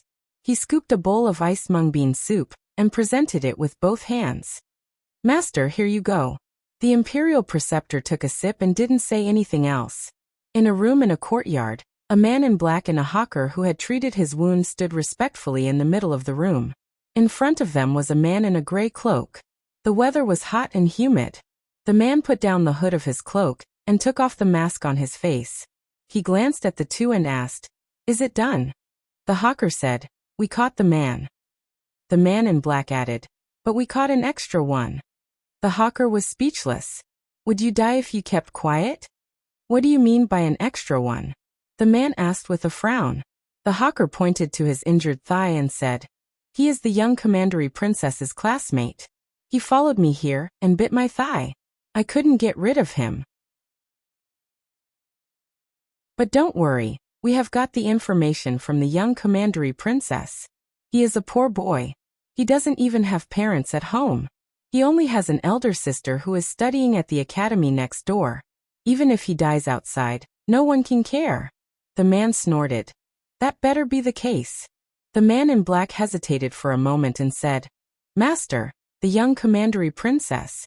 Can't you give her anything to eat? It's already afternoon. She has been hungry for a long time. The man said lightly, Let her suffer a little. That way, the king will be more distressed and angry. The man in black muttered, She won't die from hunger, right? The man said coldly, She won't die from hunger for a day or two. Remember to give her some water at night. The man in black said, Yes. In the woodshed, 2 little kids were squatting in the corner. Jing Kong, I'm hungry, the young commandery princess said with tears in her eyes. Little Jing Kong had been awake for a while. He listened carefully to the sounds outside and asked her in a low voice, Are you still hungry? Yes. The young commandery princess nodded sadly. The candy can't fill my stomach. Little Jing Kong learned from his grandaunt and had the habit of hiding snacks. He hid a few pieces of osmanthus candy and a small bag of candied fruits in his purse. When the young commandery princess said that she was hungry, he had already given her more than half of it. There were only 3 pieces of candy and 2 candied fruits left. Little Jing Kong took another piece of candy and a candied fruit and gave them to her. I can't give you any more. We don't know when we can go home. I'll leave the rest for you to eat tonight. Yes. The young commandery princess nodded obediently. She grabbed the candied fruit with one hand, and the osmanthus candy with the other. Why don't you eat? She asked. Little Jing Kong patted his little belly. I have a lot of meat. It's okay if I don't eat for a meal. The young commandery princess thought for a while, and handed the bigger piece of osmanthus candy to him. You eat this. She couldn't keep eating all the time. Little Jing Kong didn't eat anything. This bit of candy is not enough to fill the gaps between my teeth. Little Jing Kong, who used to rely on the little monks to eat every meal, had this thought. You eat it. Little Jing Kong stuffed the candy into her mouth. Oh, the young commandery princess's mouth was stuffed. Oh, the osmanthus candy is so delicious. Little Jing Kong had good hearing. He could hear that there was no one in the yard. He looked at the young commandery princess. Light Shui, let's escape, shall we? The young commandery princess, who had just stuffed the candied fruit into her mouth, puffed up her cheeks and looked at him blankly like a little fat squirrel. How? Little Jing Kong came to the door. The door of the woodshed opened on both sides. There was a bronze lock on the outside, and there was a narrow gap between the door and the door. Little Jing Kong was a child. His frame was very small, and his meat could be squeezed. His little hand grabbed something and slid out of the gap between the door and the door. Then he heard the door lock click twice, and the bronze lock was pried open. The young commandery princess was starry-eyed. Wow, Jing Kong, you're amazing. Jing Kong also thought that he was amazing. I learned it from Brother Chungfeng, he said. Who's Brother Chungfeng? The young commandery princess asked. My current sister. Little Jing Kong said. A brother. I'll bring you to meet him someday. Okay. The young commandery princess was so shocked by little Jing Kong's amazing skills that she forgot that they were doing a very dangerous thing. Little Jing Kong opened the door of the woodshed, took the young commandery princess to the yard, and found a suitable place to climb over the wall. He said to the young commandery princess, There's a tree here. Let's climb up the tree first, then we can climb over the wall. The young commandery princess lowered her head, touched her little fingers, and said in a very low voice, But I don't know how to climb trees. Little Jing Kong thought for a while, ran back to the woodshed, and came out with a rope. Grab the rope, I'll pull you up. The young commandery princess, I can't grab it. Little Jing Kong, okay, then I'll have to tie you up first. Little Jing Kong tied one end of the rope to the young commandery princess's waist, and the other end to his own waist. Then he climbed up the tree, jumped over the wall, and pulled the young commandery princess up. Ordinary 5-year-old children were not as strong as him. He practiced his basic skills every day, which built a very solid foundation. He also practiced the boxing skills that Little Chick Monkey taught him, which greatly improved his physical fitness. I'll put you down now. Little Jing Kong held the reins tightly, and put the young commandery princess on the other side of the wall little by little. The man in black and the peddler came out of the main house, and they both raised their hands and pulled their lapels. It was too hot. They were sweating profusely. The peddler said, Hurry up and check on the young commandery princess. It's so stuffy in the woodshed. I don't want her to faint from the heat. The two of them went to the woodshed together. However, they were surprised to find that the lock had been pried open, and the 2 little kids in the house were gone. The man in black suddenly changed his expression. Who let them go? The peddler frowned. Let them go? This yard is full of our people. You should be asking who rescued them. Damn it. The man in black gritted his teeth. Suddenly his ears moved, and he looked up at the wall. Who's there? The peddler jumped up the wall, looked around, and found a rope in the grass not far away. It was the rope in the woodshed. The man in black jumped over the wall and came to the peddler's side. Did you find anything? The peddler looked at the large field of sorghum that was taller than a person, and finally found a child's footprint in a very hidden muddy puddle. Judging from the direction of the footprints, They were heading to the sorghum field. The peddler said coldly, "Go after them." The peddler and the man in black chased after them to the sorghum field. "Jing Kong, why did you run to the sorghum field just now? Why did you step on my shoes in the puddle?" It's a camouflage, also known as the art of confusing the enemy. We made them think that we went that way, but in fact, we went this way. The two little kids sneaked into the forest. The Jiao would definitely come to find him. Before that, he just needed to find a place to hide. The man in black and the peddler searched the whole sorghum field. And then they realized that they had been fooled. There was nothing in the sorghum field. There was no trace of anyone, and there were no traces of anyone rushing through it. In addition, the peddler also realized an even more annoying problem. No one came to save them, they ran away by themselves. The man in black asked, "Why do you say that?" The peddler snorted, "If someone really found that courtyard, do you think that the government wouldn't come to search it after so long?" The man in black suddenly understood. The peddler's eyes were full of murderous intent. "It must be that brat. When I catch him, I'll kill him." The two men chased into the forest. The forest was full of towering trees, and the branches and leaves blocked the sun. Even the temperature was much cooler than outside. The man in black said as he walked, "Actually, we don't have to find the young princess. We can let the other aristocratic families find her. After all, our goal is not to make a contribution in this matter." The peddler said, "We don't have to make a contribution, but we have to make sure that the Han family doesn't get it either. If they find the young princess and make a contribution to atone for their crime, then what's the point of doing all this?" The man in black said thoughtfully, "That's true." The peddler laughed. "At least we can't let the Han family take advantage of us. It's best if we take the credit ourselves." As they spoke, the two men walked further and further away. On a 100-year-old parasol tree, a middle-aged man in his early 40s flew down from the sky with a guard. The middle-aged man looked at a big tree opposite him. "Master Yang, isn't it hot up there? Why are you still hiding?" The branches were quiet for a moment, and then a man in his 50s in a navy blue brocade was brought back to the ground by two guards. He greeted the middle-aged man indifferently, "Master Dong." The middle-aged man called Master Dong smiled and looked in all directions. "Everyone come out. There are many mosquitoes in this forest. It's not worthwhile to hide behind the trees and get bitten." As soon as he finished speaking, 3 more men came out from the trees or from behind the trees with their guards. Master Dong smiled and glanced at the 3 of them one by one. Lord Chun, Lord Du, Brother Fong Fong. The first 3 were about the same age as Master Dong, and they were all in their prime. Only Master Fong was only 23 years old this year, and he was the youngest master among the top 10 families. It was not that he was very capable, but that the elders of the Fong family were all gone, and only he and his brother were left to support the unstable family. Master Dong smiled amiably and said, "It seems that everyone has been watching them since they entered the forest, so I'm sure you all heard what they said just now.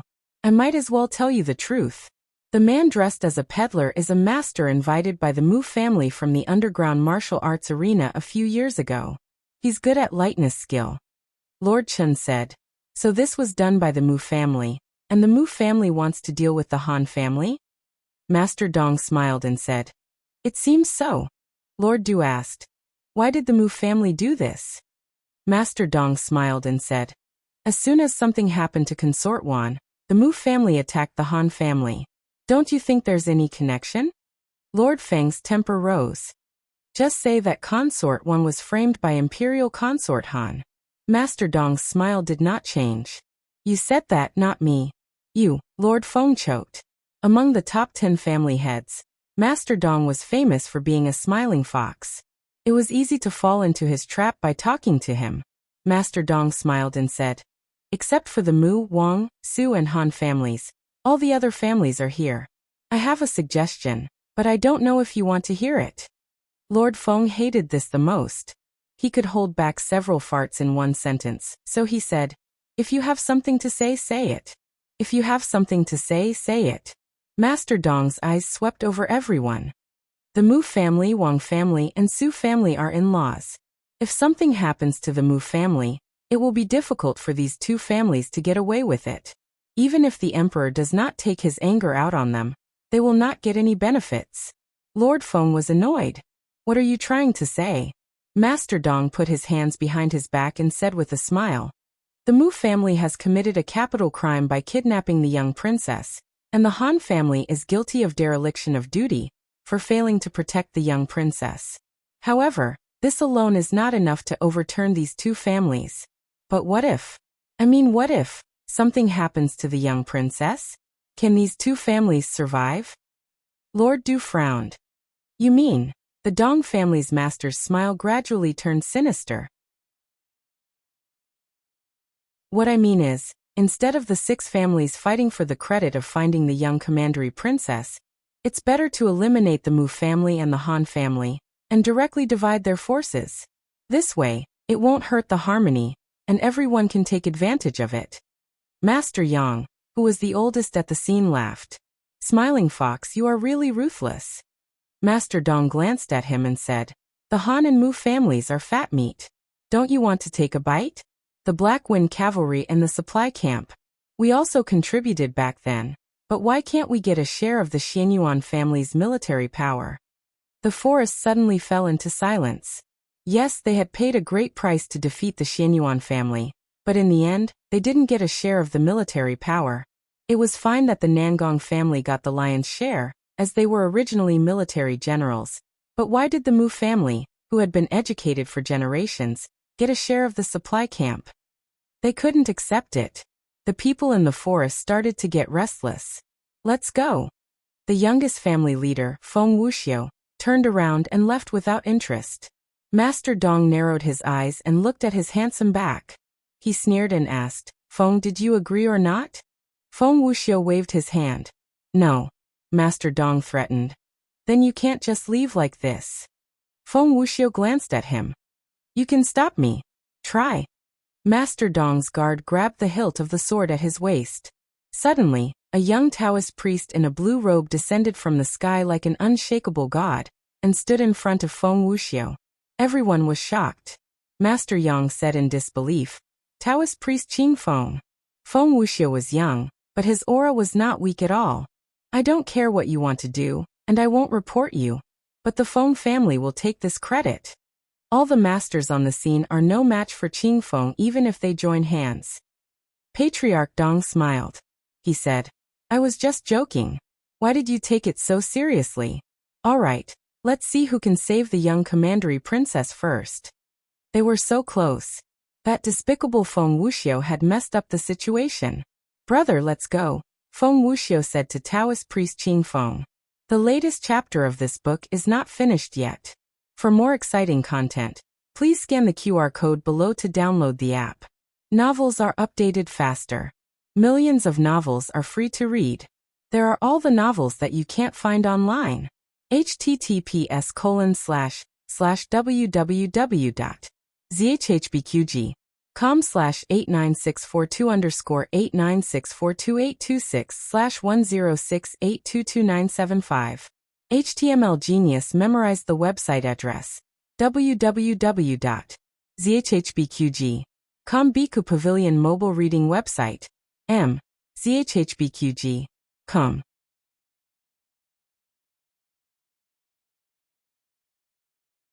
Chapter 739. The latest chapter of this book is not finished yet. For more exciting content, please scan the QR code below to download the app. The novel will be updated at a faster rate. Millions of novels will be read for free. There are all kinds of novels that can't be found on the internet. The sky gradually darkened. The two little kids were hiding in a shady cave. The cave was not deep and was just big enough for the two little kids to hide in. The young princess had already eaten the last preserved fruit, and the second last piece of osmanthus candy. The two little kids' clothes were torn, and their faces were dirty. They didn't look like noble students at all. If he were to walk on the streets, he was afraid that people would think that he was a refugee from somewhere. The two little kids sat with their backs against the wall. Little Jing Kong sat outside, and the young princess was blocked by his body. Are you still hungry? Little Jing Kong asked her. The young princess nodded, then quickly shook her head. She swallowed her saliva and said, "I'm not hungry." As soon as she finished speaking, her stomach growled. She covered her small belly and said softly, "I didn't ask it to growl. It growled by itself." The young princess had been kidnapped, locked in a small dark room, escaped with her friends, and hid in this dark and damp cave. She was no longer the young princess she was in the morning. She was a young princess who could endure hunger. Little Jing Kong took out the last piece of candy, broke half of it and gave it to her. He carefully put the other half back into his pocket. "There are fruits on the tree over there. I'll go and pick some." Little Jing Kong looked at the candy in the young princess' hand as he said, "I'll be back when you finish this piece of candy." "Okay." The young princess nodded obediently and held his little hand. "You must come back." "I will." Little Jing Kong sneaked out to pick the fruits. With his excellent tree climbing skills, he quickly climbed up the tree. The fruits were more plump and bright than when he looked from afar. It was too slow to pick them one by one. He hugged the branch and shook it violently. The fruits fell to the ground. He climbed down and used the hem of his clothes to pick up the fruits. He panted and ran back. However, when he ran back to the cave, he found that the young princess was gone. He frowned. Right at this moment, the young commandery princess screamed from the east, "Let me go!" Over there. Little Jing Kong decisively threw away the fruits that he had been carrying along the way, and ran towards the direction of the sound. In an open space under the shade of a tree, two guards were fighting fiercely. The first person who found the young princess and carried her out of the cave was the Chen family's guard. However, the guards of the Chen family ran into the guards of the Dong family after walking for a short distance. The guards of the Dong family tried to kidnap the young commandery princess, but the guards of the Chen family would not let them succeed so easily. However, because he was carrying the young princess, his movements were restricted. After more than 10 moves, he gradually felt tired. However, he was not willing to hand over the young princess. The guard of the Dong family swept his leg over.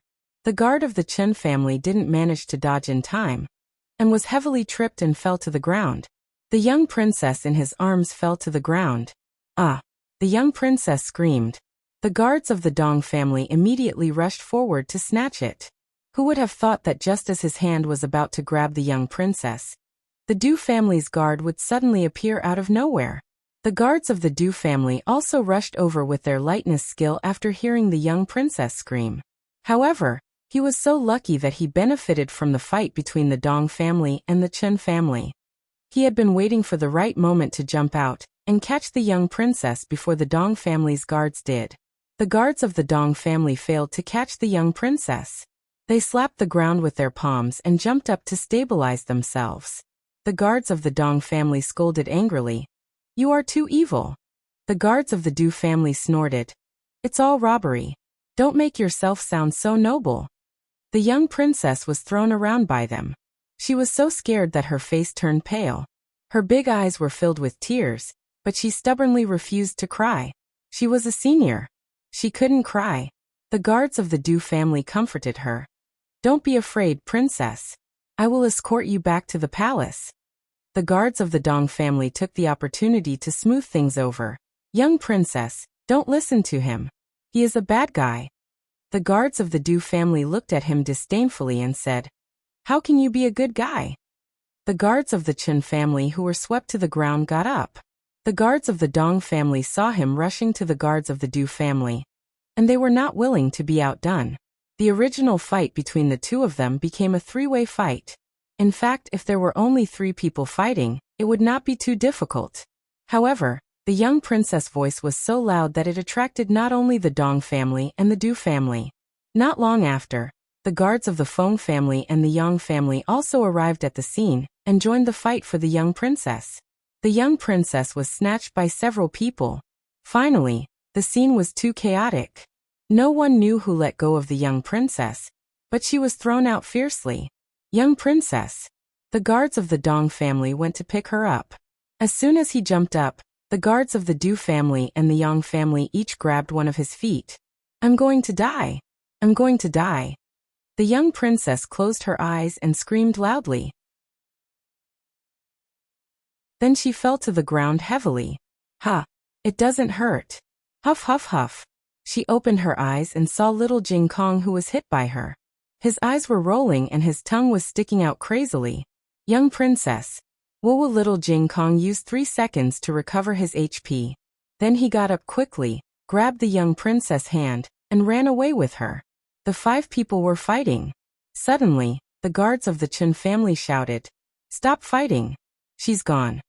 The 4 of them turned their heads at the same time. As expected, the young princess was gone. They were so focused on the fight that they did not notice which direction the young princess ran to. Why did the young princess run away alone? Is she so bold? The guard of the Chun family was surprised. When he found the young princess, she was clearly a frightened little rabbit. The guard of the Dong family asked, "Is it done by other families?" The guard of the Du family snorted. "What's the point of saying this now? The 5 of us fought so hard here. But now we've done all the work for someone else. I'm sure none of us can take it lying down, right?" The guard of the Chun family gritted his teeth. "If I find out who did it, I'll kill him." Little Jing Kong ran with the young princess. The sky was getting dark, and the forest was full of danger. They couldn't go any further. They had to find a way to get out. Just as this thought flashed through little Jing Kong's mind, a figure descended from the sky and blocked his and the young princess's path. "It's you." Little Jing Kong recognized him. He was the peddler who took the young princess away during the day. The peddler curled his lips playfully. "Boy, you have a good memory. Oh, what is this called? In the words of scholars, should it be called? You can wear out iron shoes in fruitless searching, but find it without any effort?"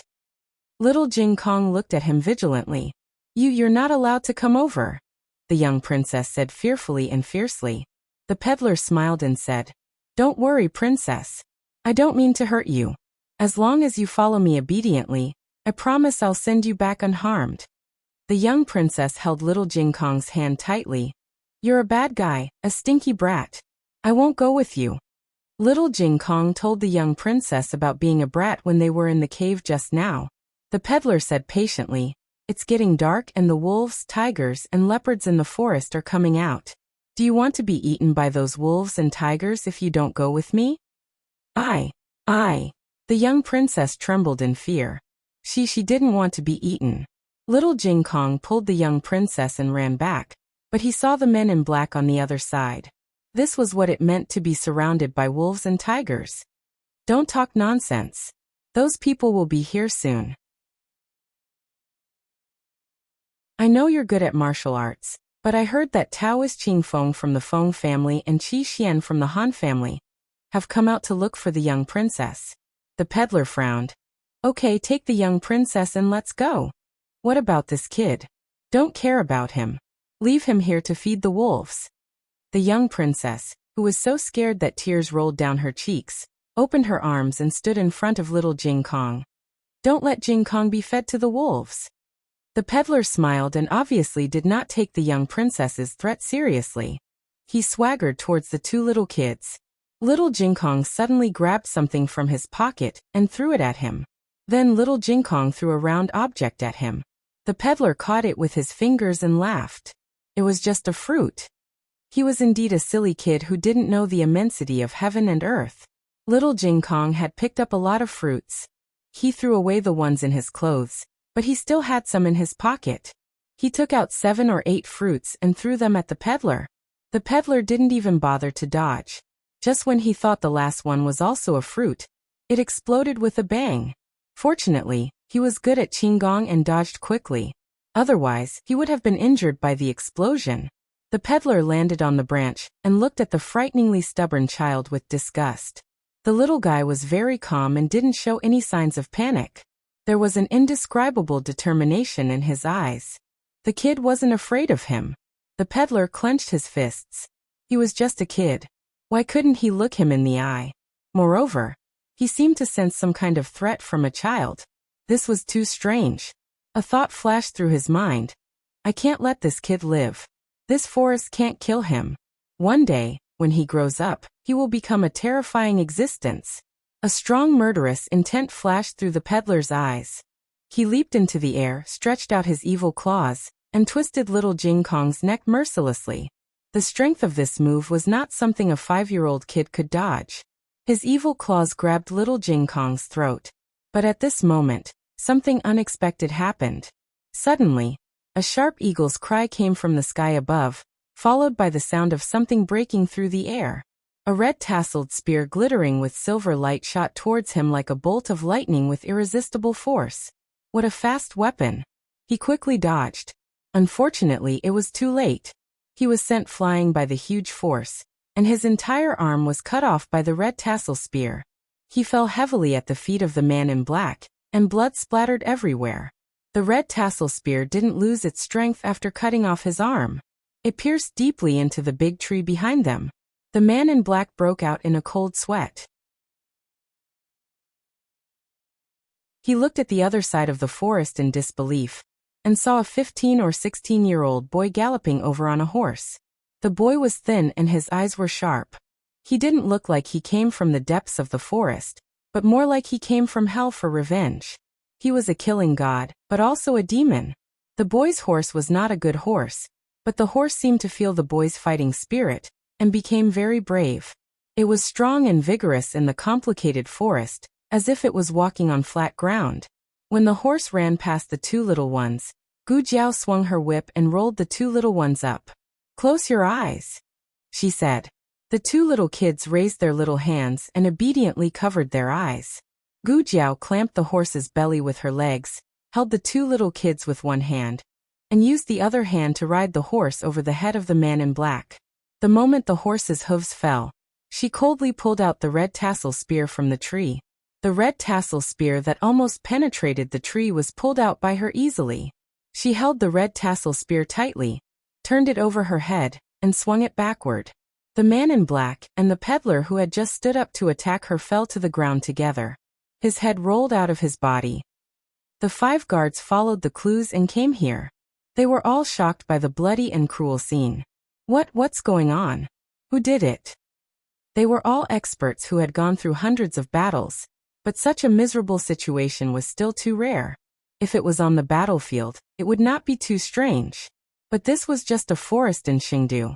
The guard of the Dong family recognized one of them. This peddler is the master invited by the Mu family from the underground martial arts field. Everyone was even more surprised. The guard of the Chun family checked the surrounding situation. He was the most meticulous, otherwise he would not be the first to find the young commandery princess. He touched the hole in the tree and said, "The other party used a long spear, and there are children's footprints on the ground. The young commandery princess was taken away." The guard of the Yang family asked, "Who did it?" The guard of the Dong family said, "It's definitely not our 5 families. Although there are more than 5 of us, no one used a long spear. Everyone can agree on this point, right?" The other 4 nodded. Excluding the Dong, Yang, Chun, Feng, and Du families, there were only the Wang, Han, Mu, Su, Feng families, as well as the State Preceptor Palace and the Nangong family. The Nangong family had just lost Nangong Li and was too busy to take care of themselves, so they did not seriously participate in the search and rescue at all. It was the Mu family who had the accident. The Wang family and the Su family were one with the Mu family, so they could be ruled out as suspects. Then there were only the Han family, the Feng family, and the State Preceptor Palace left. The State Preceptor Palace could be ruled out as suspects. With their status, they would not bother to deal with any aristocratic family. And this was not just dealing with them. This cruel method was obviously accompanied by a terrible murderous intent, as if they were here to take revenge.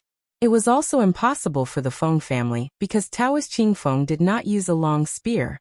The guard of the Dong family frowned. Could it be the Han family? The Han family practiced spear techniques. The guard of the Chun family guessed. The Han family and the Mu family are the most hostile. They are very likely to be the culprit. The guard of the Yang family sighed. If the young commandery princess fell into Qi Xian's hands, we might not have a chance to get her back. That was Qi Xian of the Tang sect, the top 10 master in the underground martial arts field of the Yan dynasty. The guard of the Dong family sneered as cunningly as the master of the Dong family. "Why don't we join hands to kill Qi Xian first, and then we can slowly compete with each other?" Gu Jiao took the 2 little kids to a stream. and little 9 was hovering in the sky. Gu Jiao carried the 2 little kids down the horse. The 2 little kids could still hold on when there were no adults around. But now that Gu Jiao was here, all the grievances came to their minds. The young commandery princess cried, "Teacher, I'm so scared. They took me here and there, and I fell down." Boo. Gu Jiao put the red tasseled spear on the ground aside and squatted down on one knee, like a knight guarding her. She gently wiped the tears on her face and comforted her. "Don't be afraid. No one will take you away again." The young commandery princess threw herself into Gu Jiao's arms and cried loudly. Little Jing Kong tried his best to hold back his tears, but his eyes were full of tears. Gu Jiao also held him in her arms. She knelt down on one knee and held the children in each hand. She did not do such a gentle thing often, so her movements were a little stiff. But this did not stop the 2 little kids from feeling a calming power from her. It was a kind of faith. The 2 little kids were tired after crying for a while. The young commandery princess was only 4 years old, and she was a weak girl in Jiao. Once she felt safe, she fell asleep in Gu Jiao's arms. Little Jing Kong lowered his head and blamed himself. "I made Jiao worry. I couldn't even beat a bad guy." Gu Jiao patted his little head and smiled. "No, you did very well. You protected your companions and yourself. You didn't make me worry. You're the bravest little boy. I'm very proud of you." Little Jing Kong felt a lump in his throat. Jiao. Suddenly, an eagle's cry came from above. Gu Jiao's eyes turned cold. Over there. There were people coming from the forest. Not just one, but a group of people. They were not the 5 guards from before, but the masters of the 5 aristocratic families who were surrounded by several guards. From left to right, they were Master Dong, Master Yang, Master Feng, Master Du and Master Qin. Gu Jiao had seen their portraits in the library of the State Preceptor Hall. Gu Jiao gently put the sleeping commandery princess on the ground and said to little Jing Kong, "Cover your ears and don't look back." "Okay." Little Jing Kong answered obediently. He sat facing the stream and raised his hands to cover his little ears. Gu Jiao picked up the red tasseled spear and walked towards them step by step. Little 9 spread its wings and hovered above her head with high fighting spirit. It was as if it was waiting for her order, and then it would swoop down to its prey. Everyone looked at the teenager who was walking towards them with a murderous look under the moonlight, and the eagle who was escorting the teenager. They had an ominous feeling in their hearts. A guard drew his sword and walked forward shouting, "Who are you? Hand over the commandery princess if you know what's good for you, or you will die a horrible death." Before he could finish, the teenager shot him with a spear. He knelt on the ground and looked at the teenager in shock. The teenager kicked him in the chest and coldly pulled out the red tasseled spear. Blood splattered on the teenager's face, and one of the drops hit between his eyebrows. It looked like a drop of red cinnabar. Master Dong's eyes trembled. "Xianyuan Cheng." The teenager raised his hand and casually wiped the blood off his face. He looked at the crowd with a murderous look in his eyes. "Who's next?" The latest chapter of this book is not finished yet. For more exciting content, please scan the QR code below to download the app. Novels are updated faster and more complete. Millions of novels are free to read. All the novels that can't be found online are available here. https://www.zhhbqg.com/89642_8964286/1068033869.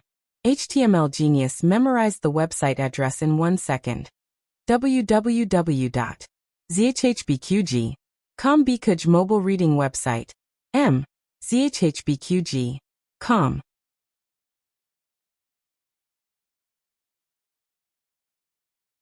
Chapter 740. The latest chapter of this book is not finished yet. For more exciting content, please scan the QR code below to download the app. Novels are updated even faster. Millions of novels are free to read. Novels that can't be found online are all available here. That was a guard from the Feng family. The ones who came out to carry out this mission were not ordinary guards. They were all carefully selected elites. Being able to kill him with one shot was enough to prove this young man's ability.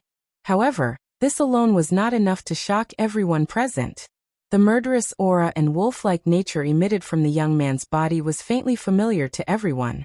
But only the Dong family had thought of Xianyuan Cheng. Go! The Dong family head and the others all gave the order.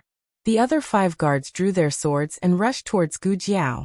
Everyone watched the fight between the young man and the guards intently. The young man knew that he did not have the advantage in numbers. He had to conserve his strength to the greatest extent, so every move he made hit the opponent's vital points, not giving the opponent a chance to make a comeback. Who do you think of? The Dong family had asked. A name flashed through everyone's mind at the same time: Xianyuan Cheng. Xianyuan Cheng went to war with his father when he was 10 years old. At the age of 12 he achieved military merits. He was the bravest young man on the battlefield, the Blood Wolf.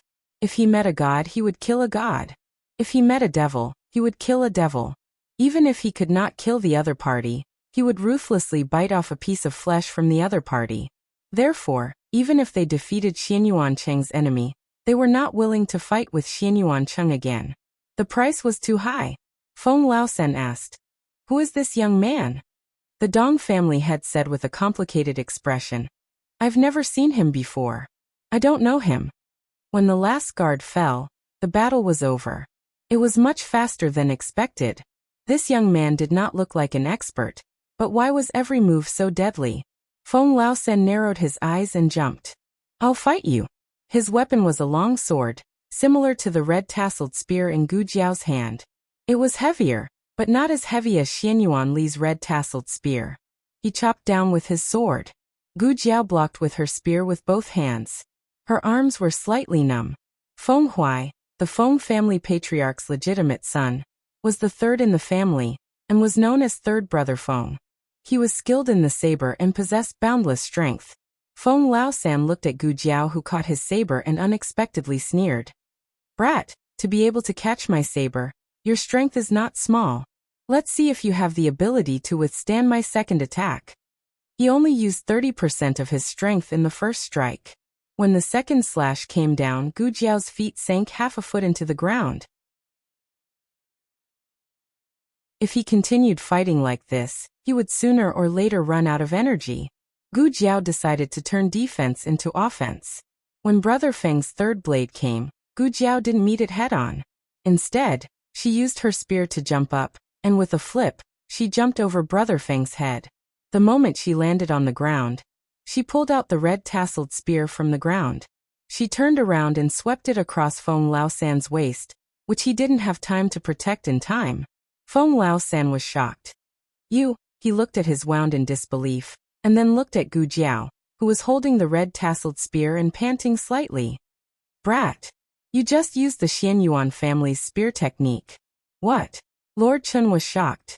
Dong family had already seen through the trick. This brat used a normal spear technique to deal with the guards. Since Brother Feng was more difficult to deal with, she changed her spear technique. That move just now was the fourth style of the Xianyuan 7 styles. It was a perfect move to turn defense into offense.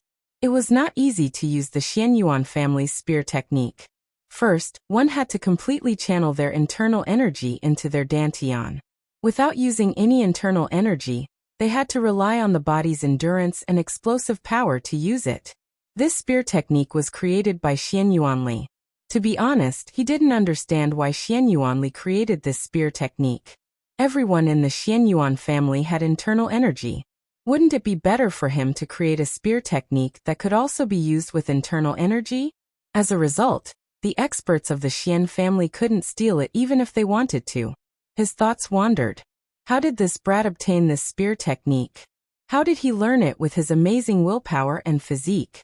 Other than Xianyuan Li and Xianyuan Cheng, only the tempered body monks of the Shaolin Temple could withstand this kind of force. This brat was a Shaolin monk? No, even a monk couldn't learn it. The two techniques were contradictory. The head of the Dong family had a headache. He was suddenly very curious about this brat, and wanted to know his origin. After Feng Laosan was injured, he began to use his full strength. His attacks were faster and faster, so Gu Jiao couldn't dodge. Feng Laosan kicked Gu Jiao's shoulder. Gu Jiao was forced to retreat several feet. Her feet drew a long ditch on the ground until she stabbed the red-tasseled spear deep into the ground. When she stopped, she was only half a foot away from little Jing Kong. Jiao Jiao? Little Jing Kong felt her breath, but little Jing Kong remembered Gu Jiao's words. He couldn't turn back. Gu Jiao stared at Feng Laosan in front of her. She raised her hand to wipe the blood from the corner of her mouth and said softly, "Count the stars." Okay. Little Jing Kong sat cross-legged on the cloak and looked at the vast starry sky. 1, 2, 3. His childish voice was the peace she wanted to protect. Gu Jiao straightened up and walked toward Feng Laosan with the red-tasseled spear in her hand. Feng Laosan was confused. What was going on? After being kicked by him, she could still stand up and walk toward him. Very well, if you want to die, then don't blame me for being rude. Feng Laosan raised his long knife and slashed toward Gu Jiao's neck. Gu Jiao, who should have been beheaded, disappeared. Feng Laosan was shocked. Gu Jiao's red-tasseled spear was still on the ground, but where was she? In the next second, Gu Jiao appeared behind Feng Laosan. Feng Laosan felt a chill run down his spine and realized something. Just as he was about to turn around, Gu Jiao grabbed the hair on the back of his head. Gu Jiao grabbed him with one hand and held the dagger with the other, cutting his throat. This was not the Xianyuan family's spear technique, but a killing move from her previous life. She had not used it for a long time, but fortunately she remembered it. Feng Laosan fell to the ground with a dumbfounded expression. The air was filled with the thick smell of blood. Gu Jiao's violent nature was stirred up, but she did not lose control for the time being. She held the bloody dagger and looked at the remaining 4 people indifferently.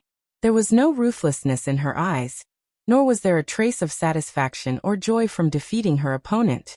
She was very calm. But this was the most terrifying thing. "Brat, you just killed a big shot, okay? You just cut a bag of cabbages." Gu Jiao raised the dagger. "I'm tired of fighting. All of you come at me together." On the other side, Mu Qingchen and a bodyguard also entered the forest. The bodyguard looked up and said, "Young master, look, that eagle is flying so high." Mu Qingchen raised his eyes and looked around. He had been watching that eagle for a long time, and it had been hovering in a certain direction. Mu Qingchen looked away and said, "Don't worry about that eagle. Finding the person is more important." The bodyguard replied, "Yes, young master." After walking for a while, the bodyguard said in a low voice, "It's already dark. If we can't find the young princess, I'm afraid she's going to be in trouble." Mu Qingchen frowned and did not say anything. He did not want to see this happen, but he had to admit that the longer they waited, the less likely the young princess would be to survive. They entered the forest from another direction, and did not see the peddler's corpse. Therefore, they did not know that the young princess had been found and taken away. The bodyguard asked again, "Young master, why didn't you let young master Muchuan come with you?" Mu Qingchen said, "It's useless even if he comes. He was still a child." While they were talking, an eagle's cry suddenly came from the dome.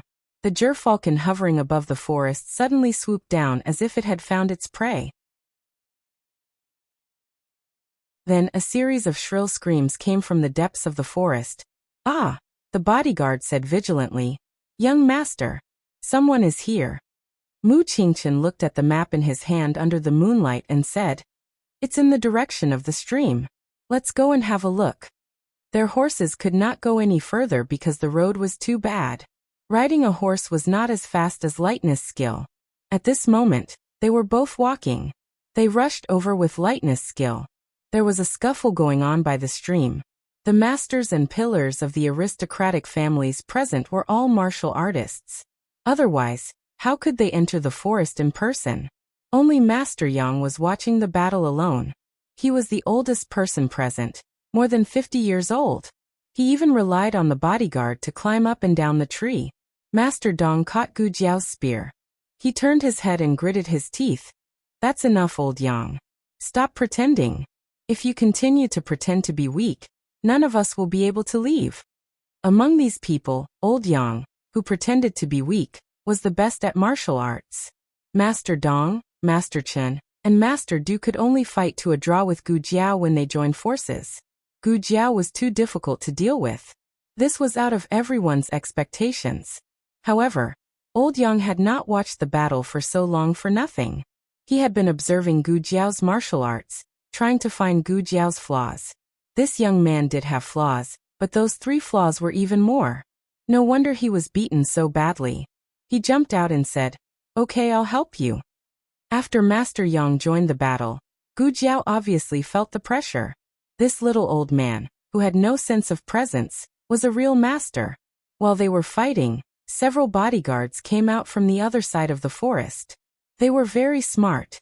They did not participate in the battle between the masters. Instead, they went straight to the stream to catch little Jing Kong and the young commandery princess. The main reason was that it was dark. Their clothes were the same, their hair was the same, and their faces were dirty. They could not tell who was the young commandery princess, so they had to catch both of them. Gu Jiao shouted, "Little Nine!" Little Nine swooped down and pecked the eyes of the bodyguard who was leading the battle. The scream that Mu Qingchen and the bodyguards heard came from his mouth. At this moment, Little Nine was no longer an ordinary gerfalcon. It was Gu Jiao's war eagle. Little Nine had also started its own battle. One of the bodyguards pretended to be injured and fell into the stream, but in fact, he was eyeing the 2 little people by the stream. Little Jing Kong looked at the bodyguard who was crawling towards him. Well, Jiao Jiao only said that he was not allowed to look back, but he did not say that he was not allowed to move. The bodyguard rushed towards little Jing Kong. Little Jing Kong jumped up and stretched out his little iron hand. Monkey steals peach. The bodyguard. The bodyguard knelt on the ground and was in so much pain. Mu Qingchen, who had rushed to the scene and witnessed this scene, tightened his legs and took a deep breath. Gu Jiao was not any better. She staggered and almost fell. Monkey steals peach? Where did he learn such dirty martial arts? Don't tell her that it was taught by that little chicken monkey. Her innocent little Jing Kong was led astray just like that. When she returned to Zhao country, she would beat him up. Beat him up. Beat him up. Gu Jiao misunderstood. This move was not taught by Marquis Xianping, but by the strongest little bad friend, Su Tsong, who was the head of the 3 scumbags in the Imperial College. The latest chapter of this book is not finished yet. For more exciting content, please scan the QR code below to download the app. The novel will be updated at a faster rate. Millions of novels will be read for free. All the novels that cannot be found on the internet are available here. https://www.zhhbqg.com/89642_8964286/10679934. HTML Genius memorized the website address in 1 second. www.zhhbqg.com Bikuj mobile reading website. zhhbqg.com.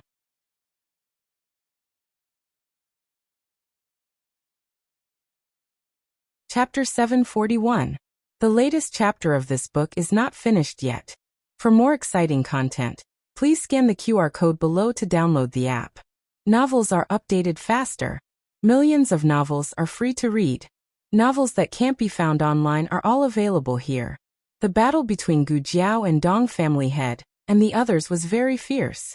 With the addition of Yang family head, the other side's fighting strength had indeed increased a lot, but Gu Jiao was definitely a tough bone. She fought as if she didn't care about her life, but Dong family head and the others couldn't do the same. On one hand, they didn't want to be injured, but on the other hand, they wanted to easily kill Gu Jiao. As a result, the more they fought, the more chaotic they became.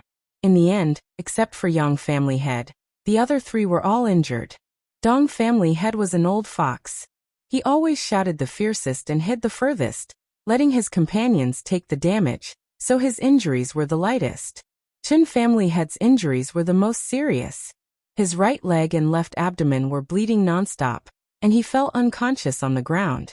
Gu Jiao's physical strength was also very exhausted. If the 2 sides continued to fight, it would only be a situation where both sides were injured. And because of that surnamed Yang, Gu Jiao glanced at Yang family head. This person was too unfathomable. The book pavilion had the least information about him. If she hadn't fought with him today, who would have thought that he was a hidden master? Dong family head said to Yang family head. His physical strength is almost exhausted. Old Yang, old Du and I will hold him back. You look for an opportunity and kill him in one move. Yang family head looked at Gu Jiao with a malicious gaze. Okay. Dong family head and Du Darren exchanged glances, and tacitly came to Gu Jiao's two sides, launching a pincer attack on Gu Jiao. Yang family had looked at the battle without blinking, waiting for Gu Jiao to show a flaw. When Dong family had restrained Gu Jiao's lower body, and Du Darren blocked Gu Jiao's red tasseled spear, Yang family had narrowed his eyes. The youth's physical strength decreased and his speed slowed down. This speed was nothing to an ordinary master, but in front of his realm, it was a great flaw. Now is the time. Patriarch Yang raised his hand and sent an iron palm towards Gu Jiao's back. Almost at the same time, a masked man in white appeared in a flash, and stood in front of Gu Jiao and the others. His palm met the Yang family's patriarch's attack. When the time was up, Dong family head and Du Darren's restraint reached its limit. Gu Jiao forced the two of them back with a single spear strike. She looked back. The white-robed man leaped up and flew towards her. He grabbed her slender waist and brought her up into the air. It's me, he whispered. Gu Jiao looked towards the stream, but she didn't see little Jing Kong and little Commandery Princess. He said up ahead. Gu Jiao did not resist anymore. Just when Mu Qingchen thought that Gu Jiao was going to be taken away by him, Gu Jiao suddenly turned around and threw a dagger at him. Are you all okay? Be careful. Patriarch Dong shouted. The dagger was aimed at Patriarch Yang. Patriarch Yang dodged sideways, but the angle Gu Jiao chose was very tricky. Even if he dodged, the one behind him could not. Patriarch Du was stabbed by the dagger, and his whole body was sent flying by the terrible force. He hit the big tree behind him and fell heavily to the ground. Patriarch Dong hurried over and held his shoulder. Old Du. Gu Jiao's action was beyond everyone's expectation. Like Mu Qingchen, they thought that Gu Jiao had left, but they did not expect her to do such a thing. What kind of stubbornness was this? There were 11 of them when they came, and 6 of them were guards. Now more than half of them were dead. Feng Laosen was dead. Old Du and Old Chen were not sure if they were still alive. Patriarch Dong was also slightly injured. Patriarch Dong said, Old Yang, you're so powerful. You're fine. Fine. Patriarch Yang looked in the direction where the young man and the masked man in white went. He silently clenched his right hand, and a drop of blood slipped from his sleeve. Mu Qingchen took Gu Jiao to the place where they agreed to meet with the guards. Gu Jiao saw the horse tied under the tree. A round little head poked out from behind the big tree. Jiao Jiao? The vigilance in Gu Jiao's eyes completely disappeared. Little Jing Kong trotted over. Gu Jiao took his little hand. Are you scared? No. Little Jing Kong shook his head, looked at Mu Qingchen and said, It's brother Qingchen. Little Jing Kong thought that Gu Jiao could not recognize Mu Qingchen, who was masked. Yes, I know. Gu Jiao touched his little head and said to Mu Qingchen, Thank you. Mu Qingchen thought that Gu Jiao was referring to him saving her, so he said calmly, You're welcome. The guards came out from behind the big tree with the sleeping little princess in their arms. Just now, Mu Qingchen asked the guards to take little Jing Kong away, but he was almost attacked by little Jing Kong. Mu Qingchen had no choice but to show up. Only when little Jing Kong saw that it was him did he let down his guard. Gu Jiao sat down against the big tree. Little Jing Kong walked over and nestled in her arms. Mu Qingchen carried the sleeping little princess over, paused for a moment, and sat down on the other side of little Jing Kong. He looked at the two of them strangely, and said, You haven't seen each other many times. Why are you so close? Little Jing Kong could pretend that it was the first time he and Gu Jiao met each other in the boxing field. But in this dangerous forest, he could not hide his dependence on Gu Jiao. Gu Jiao said calmly, Because I'm born with affinity? Mu Qingchen was speechless. Mu Qingchen thought that little princess only met once and recognized Gu Jiao as her teacher. It could only be attributed to Gu Jiao's affinity with children. Gu Jiao leaned against the big tree with little Jing Kong in her arms, and asked, Are you hungry?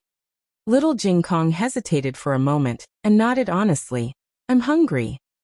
Gu Jiao asked, How long have you been hungry? Little Jing Kong thought for a moment and said, 1 day. Gu Jiao never let Jing Kong go hungry, and neither did Xiao Heng. Gu Jiao did not bring any food with her, but there were a few glucose bars in the first aid kit. Gu Jiao opened the small box, took out a piece, and handed it to him. Little Jing Kong did not eat it, but fed it to Gu Jiao first. Lulang, eat it. I'm not hungry, Gu Jiao said. He told Light Shui the same thing, but he was actually very hungry, so Jiao Jiao must be hungry too. Little Jing Kong insisted on feeding Gu Jiao first. After Gu Jiao ate a piece, he happily took a piece of candy and put it into his mouth. Mu Qingchen frowned inexplicably. Why didn't he ask Brother Qingchen to eat it too? No way. There was only so little candy. He only ate 1 piece, and the rest must be given to Jiao Jiao. Go and pick some fruits. Mu Qingchen ordered the guard. Yes. The guard went to pick some fruits nearby. Mu Qingchen said to Gu Jiao distantly, this place is very secluded, and no one will come here for the time being. We'll leave after you recover some strength. Gu Jiao did not care much about his deliberate alienation. Okay. Mu Qingchen frowned. Little Nine fluttered its wings and landed on the branch above Gu Jiao's head. Mu Qingchen looked up at Little Nine, paused and asked, this eagle is yours? Gu Jiao said, sort of. What did she mean by sort of? Forget it. It was unnecessary to ask about this with their current relationship. Mu Qingchen was not surprised that Gu Jiao came out to look for someone. Gu Jiao was the little princess's teacher, and it was reasonable for her to help when the little princess was missing. But he didn't understand how he managed to get into a fight with those people. Mu Qingchen took off the veil on his face and told Gu Jiao the doubts in his heart. Little Jing Kong was lying comfortably in Gu Jiao's arms with the candy in his mouth, enjoying Gu Jiao's embrace and breath. He felt so happy at this moment that he even swayed his little feet and hummed a little tune. Gu Jiao looked at him with amusement. Mu Qingchen thought that Gu Jiao did not hear him, so he was going to ask again. Gu Jiao said, they want to take the little princess away, and I don't want to hand her over. Mu Qingchen frowned. You, Gu Jiao said lightly. Yes, I want to take the credit. Who doesn't want such a big credit? Mu Qingchen was angry when he heard this. You are really this kind of person. There was a strong smell of gunpowder in the air. Mu Qingchen looked away angrily. He did not know why he was angry, but he felt like there was a ball of fire in his heart. It's not like that. Little Jing Kong raised his little head from Gu Jiao's arms and said seriously, they are bad people. They all want to take the Light Shui, and no one wants to give in. They even caused the Light Shui to fall. They don't care if the Light Shui hurts or not. They just want to take her away. Mu Qingchen's heart skipped a beat. He looked at Gu Jiao and opened his mouth. You, humph. Gu Jiao looked away. Mu Qingchen was speechless. Gu Jiao was amenable to coaxing, but not coercion. She did not care if people misunderstood her, and she never defended herself. However, little Jing Kong cared. Jiao Jiao was the best Jiao Jiao in the world. He did not want anyone to misunderstand her. Little Jing Kong said to Mu Qingchen, Brother Qingchen, they started it. They wanted to hurt Lulang, and they also wanted to take the Light Shui and me. If they took us away, they would not give us anything to eat. Mu Qingchen was here to look for the young princess with sincerity. Judging others by their own standards, he assumed that the others were the same as him. However, after listening to little Jing Kong's description, it was clear that this was not the case. The one who wanted to take the credit was not Xiao Lulang, but the aristocratic families. However, couldn't this brat explain it to him nicely? Would he rather be misunderstood than to explain himself? Was he so insignificant in his heart? He did not care about his misunderstanding at all, did he? Mu Qingchen's face was frighteningly dark. Little Jing Kong scratched his little head with both hands. Brother Qingchen seemed to be angrier because he did not explain himself clearly. The guard came back with a pile of fruits. I've tasted it. It's not poisonous. It's sweet and sour, and it's quite delicious. Gu Jiao took a big and red fruit, wiped it with a handkerchief, and handed it to little Jing Kong. Little Jing Kong sat up straight in Gu Jiao's arms, held the big fruit with both hands, and took a bite. Little Jing Kong was so sour that he almost made an emoji. Gu Jiao. Oh, I forgot that Jing Kong just ate candy. Little Jing Kong moved his little butt and continued to eat the sour fruit. He took a bite and looked at Gu Jiao. Gu Jiao looked at him curiously. You're not sour anymore? Little Jing Kong spread his hands and tilted his head. He turned into a romantic prince in a second. Because you're my candy. Gu Jiao. Mu Qingqian. After eating 7 or 8 fruits, little Jing Kong burped and fell asleep in Gu Jiao's arms. The night was quiet, and the night wind was blowing. Gu Jiao ate another piece of glucose and waited for her strength to recover. Mu Qingqian could not help but ask, "Do you know who those guys are?" Gu Jiao. "Yes, I do." Mu Qingqian was slightly surprised.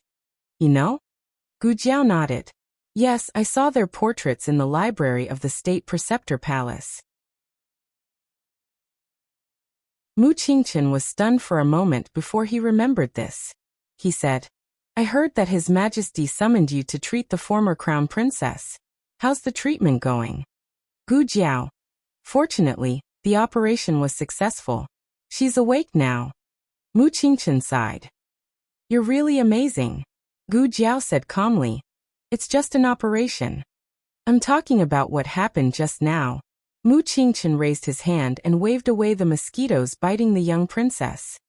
"Since you know who they are, how dare you treat them so cruelly? Aren't you afraid of their revenge?" Gu Jiao. "Is it useful to be afraid?" Mu Qingqian choked. Yes, it was useless to be afraid.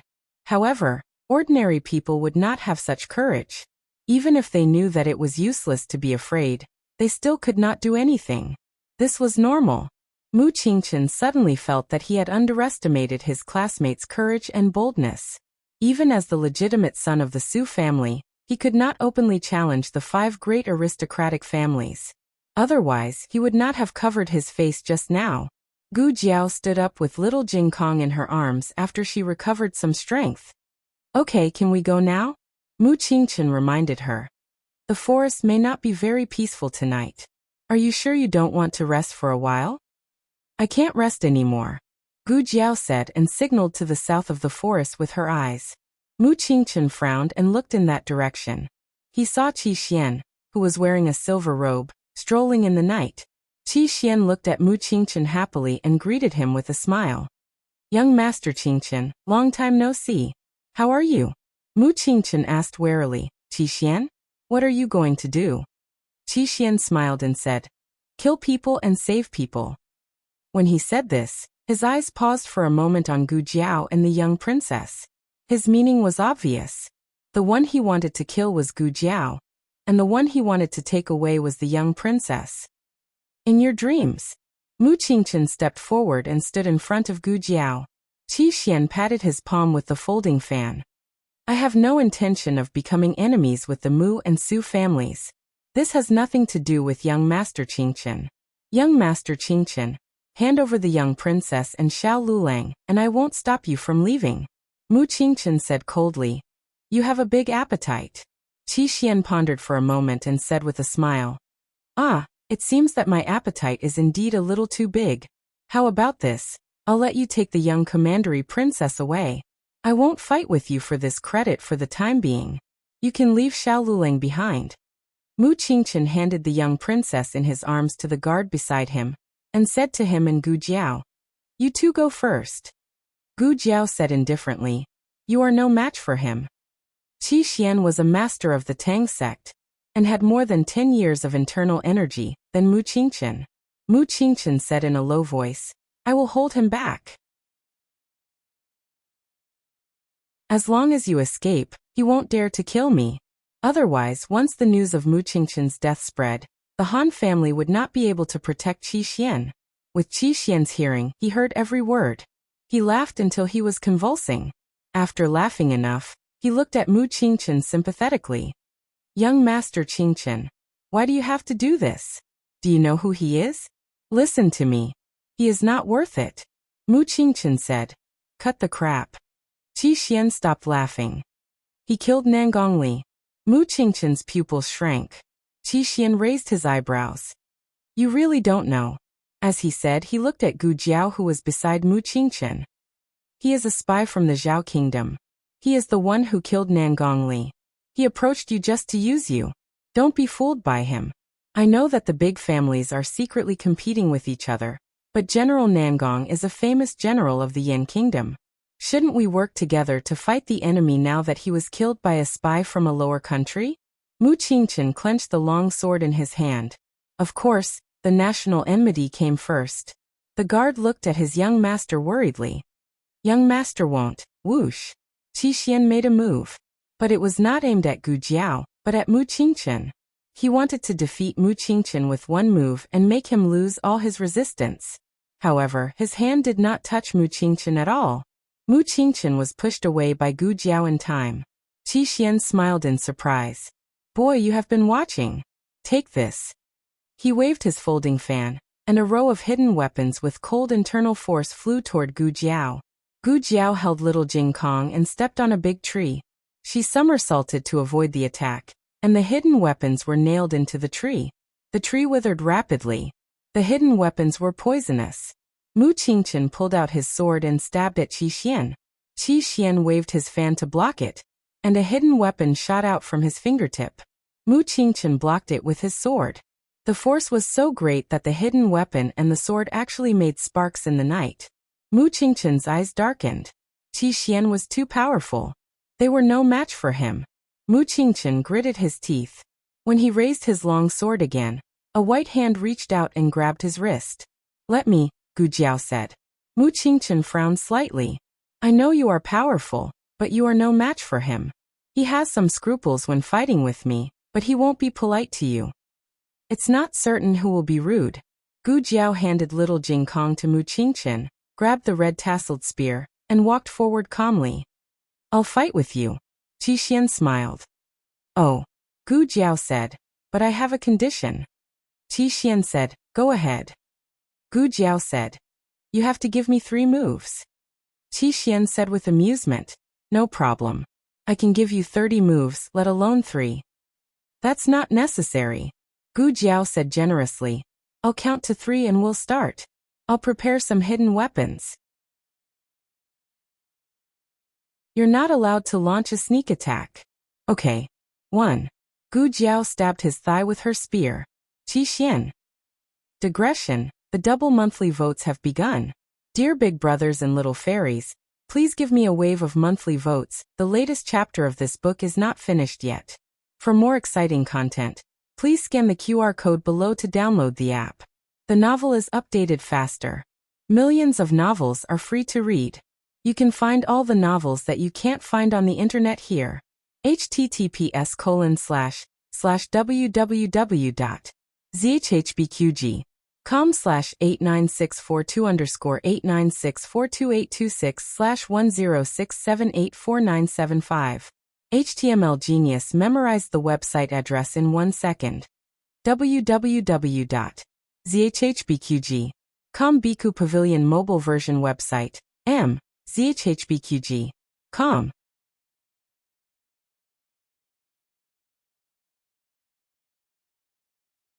Chapter 742. The latest chapter of this book is not finished yet. For more exciting content, please scan the QR code below to download the app. Novels are updated faster. Millions of novels are free to read. Novels that can't be found on the internet are all here. The night was dark. In the purple bamboo forest of the State Preceptor Hall, a small bamboo house was lit by a weak oil lamp. The State Preceptor sat on a cushion. Master. He just opened the curtain to report the progress of finding the young princess to the State Preceptor. Senior Yi Qing still hasn't found anything, so he didn't know if he should send more people. When the words reached his lips, he saw the State Preceptor sitting motionless in front of the small table. His voice suddenly swallowed. There were 3 teacups on the table. One in front of the State Preceptor, one in the seat next to the State Preceptor, and one in front of the State Preceptor. Is Master waiting for a friend? Master doesn't have any friends. He entered the State Preceptor Hall for 10 years, and never saw his master close to anyone. Oh, except for the chess game with old Mr. Meng. But the friendship between his master and old Mr. Meng was limited to chess. The position of the teacups was also very strange. Why was there someone sitting next to his master? Shouldn't it all be on the opposite side? This wasn't the first time he saw this scene. He always didn't understand what his master was doing. He privately asked Senior Yiqing, but Senior Yiqing just told him not to ask too much and not to disturb his master at this time. He carefully put down the curtain and silently left. Thinking of the scene of his master sitting there, who knows if he was waiting or reminiscing? Yuhi's expression paused. Master has two very important friends. Yuhi thought. In the forest, Qi Xian was stabbed with a face full of confusion. What happened to the 1, 2, 3? Did you eat 2, 3, 3? Young people don't talk about martial ethics. Qi Xian lived for more than 30 years and really never saw such a sinister and cunning person. What kind of dirty tricks are not as ruthless as this? Qi Xian was so shocked that even his instincts were slowed down for a second. He stared at Gu Jiao in a daze. Gu Jiao looked at him innocently and turned the red-tasseled spear in his thigh. Fuck. Qi Xian was in so much pain that all the hair on his body stood up, and his facial features almost escaped from his face. You stab is enough, you still turn. You think you're stirring meat. Qi Xian finally regained his senses. He sent a palm strike towards Gu Jiao. Gu Jiao had already predicted this move of his. She kicked his palm and borrowed the force of his attack to send herself flying. The red-tasseled spear was also pulled out. Blood spurted out from Qi Xian's thigh. He had never seen such an infuriating person. Qi Xian gritted his teeth and sealed the major acupoint on his leg, sealing the spurting blood. He quickly tore off a piece of his clothes and wrapped it around his wound. His series of movements were as smooth as flowing water. It was obvious that he had suffered many injuries when he practiced martial arts in the past. No one was born an expert. Although talent was important, if one didn't train hard, it would be impossible to reach a realm that ordinary people couldn't touch. Gu Jiao steadied herself 10 steps away from Qi Xian. The red-tasseled spear was truly a good item. It could be used for both offense and defense. It could be used to fight openly and covertly. If necessary, it could be used for a sneak attack. Gu Jiao looked at Qi Xian provocatively. Didn't you say you'd let me have 3 moves? Why did you go back on your words? Qi Xian angrily said. You said you'd only start when you counted to 3. Gu Jiao said. I didn't say I'd count with my mouth. I counted to 3 in my heart. Qi Xian's mouth twitched. Qi Xian decided not to waste any more words with Gu Jiao. Otherwise, he would die from anger before the fight even started. Qi Xian directly attacked. However, as soon as Qi Xian raised his hand, he sensed that something was wrong. What was going on? Why couldn't his arm exert any strength? Qi Xian glared at Gu Jiao fiercely. Brat! What did you do to me? Nothing, I just smeared something on the tip of the spear. Gu Jiao had already noticed that there was someone in the forest. Her intuition told her that it was a very powerful expert, so she did something to the tip of the spear. She did it very secretly. Even Mu Qingchen and the guards beside her thought that she was just cleaning the spear. Qi Xian felt the internal force in his body. It was terrible. He could barely feel it. What is it? Gu Jiao said, neurotoxin. Qi Xian was puzzled. What kind of toxin? Gu Jiao shrugged. Forget it if you don't understand. Damn it. He was a member of the Tang sect. There was actually a poison in the world that he had never heard of. Gu Jiao did not give Qi Xian a chance to breathe. She held the red-tasseled spear and rushed toward Qi Xian. I'll take your life when you're sick. There was not much neurotoxin. She had to seize the opportunity. However, just as Gu Jiao approached Qi Xian, a man of sacrifice from the Han family rushed out from the forest. The man of sacrifice blocked the spear for Qi Xian. Mu Qingchen handed little Jing Kong to the guard beside him. The guard held one in each hand and looked at his master in confusion. Leave him to me. Mu Qingchen forced the man of sacrifice to take a few steps back. Gu Jiao attacked Qi Xian again. Qi Xian grabbed Gu Jiao's red-tasseled spear.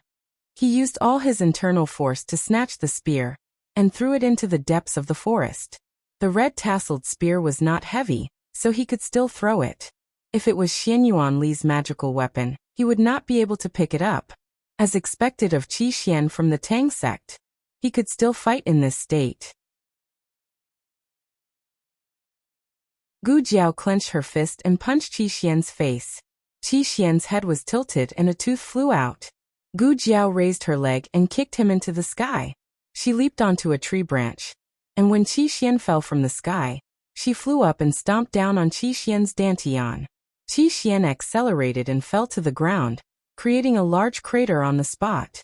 Gu Jiao grabbed the tree branch with one hand and landed beside the hole. Gu Jiao raised her leg again and mercilessly stomped on Qi Xian's head. Unexpectedly, a bony hand grabbed her leg. Under the dust, Qi Xian wiped the blood from the corner of his mouth and smiled coldly. It's time to end this. Gu Jiao instantly felt Qi Xian's majestic and vast inner strength. It only numbed him for a short while. Gu Jiao tried to pull her leg back. She could not. Qi Xian was full of murderous intent. He said word by word. I said it's time to end this. As soon as he finished speaking, he grabbed Gu Jiao's ankle and twisted it. You broke Hanye's hamstring. Fine, I'll break one of your legs first as interest. With a loud bang, Qi Xian was blasted flying by a strand of sword qi that was like a graceful swan. He stood on the tree branch and steadied himself. This familiar sword energy was. He took a closer look. Under the moonlight, Gu Chongqing held a cold sword and stood in front of Gu Jiao like a cold-faced demon. What a powerful sword energy! Qi Xian narrowed his eyes and looked at Gu Chongqing.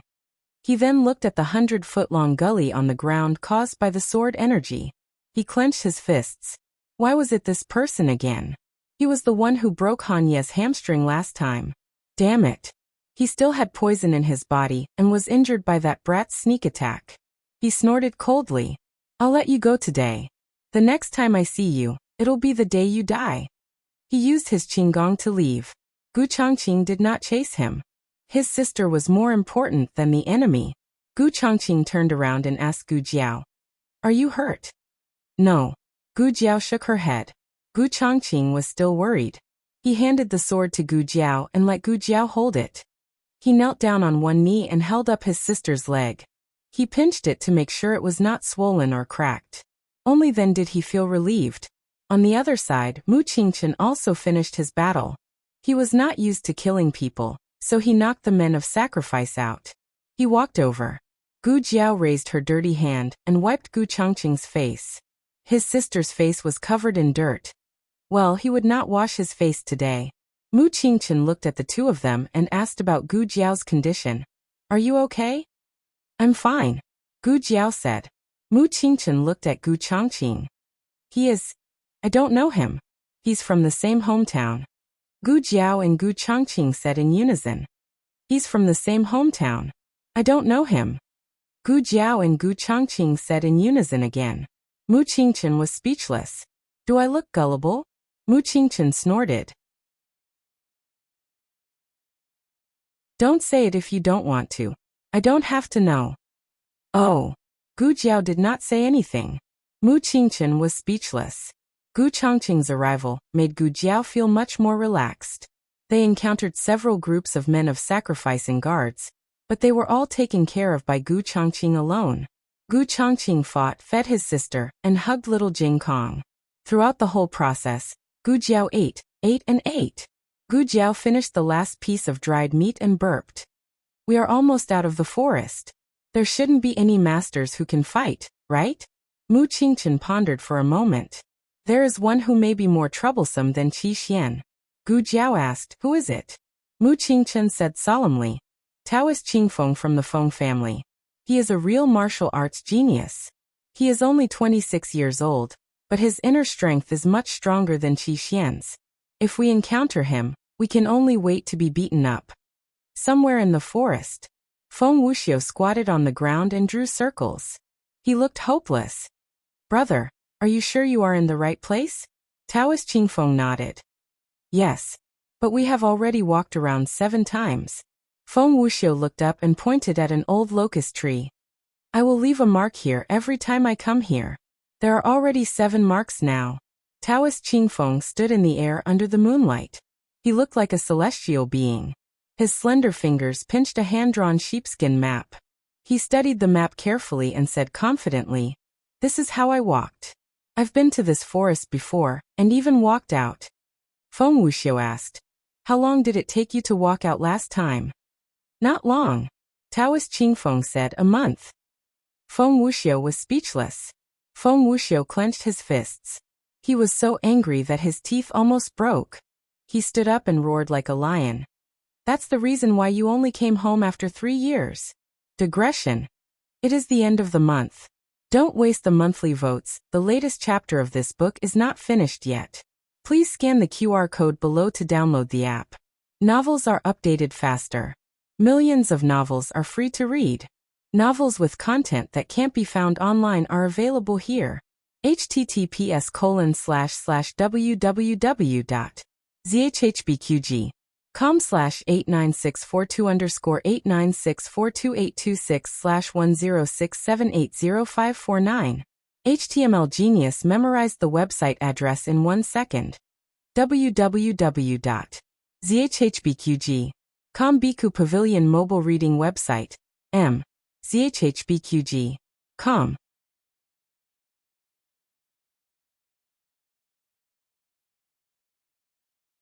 Chapter 743.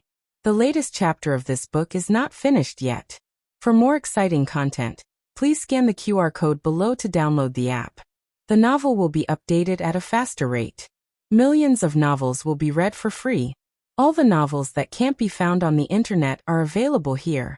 Gu Jiao and the others finally walked out of the forest at dawn. Only then did they realize that they were in the opposite direction from where they came in. Mu Qingchen looked ahead and said, "The official road is after crossing the ridge in front of us. Keep going south and you'll see a courier station." If there was a courier station, there would be carriages and horses. The horse that Gu Jiao brought out from the state preceptor hall was so tired that Gu Jiao didn't ride it anymore. Mu Qingchen's bodyguard led the horse. Gu Chongqing carried little Jing Kong while Mu Qingchen carried the young princess. They continued on their way. However, when they were crossing the ridge, a small incident occurred. The young Canton princess suddenly had difficulty breathing. Not long after, her face turned pale and her lips turned black. "Let me take a look." Gu Jiao walked over and leaned over to listen to the young princess's heartbeat and breathing. Mu Qingchen's breath stopped when he saw her suddenly approaching. He looked at the young princess in his arms and then looked at Gu Jiao's face. He couldn't help but cough. "How is she?" "It seems that she has an asthma attack." Gu Jiao took off the first aid kit from her waist and took out a bottle of asthma aerosol. "Young princess." The young princess opened her eyes and looked at Gu Jiao sadly. Gu Jiao carried her over and found a place to sit down. She shook the aerosol and pulled out the cork. "Breathe out the air first and hold it in your mouth. Breathe in when I tell you to. Don't spit it out after you wash." The young princess nodded weakly. It was said that chronic illness made the doctor. The young princess who suffered from asthma had been taking medicine since she was a child. She was more cooperative in treatment than other children. "Breathe out," Gu Jiao said. After the young princess breathed out, Gu Jiao put the nozzle into her mouth and pressed the switch of the aerosol. "Breathe in. I'll hit you 10 times before you exhale."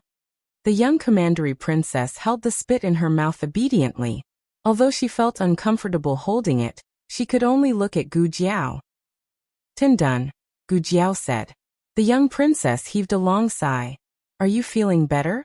Gu Jiao asked her. The young commandery princess took a few deep breaths. Phew, not feeling any discomfort. The young princess opened her eyes wide in surprise. Did she recover so quickly? The imperial physicians regularly treated the young princess. In addition, Yan Shanjun and the monarch had taken good care of her these past few years, so her asthma rarely flared up.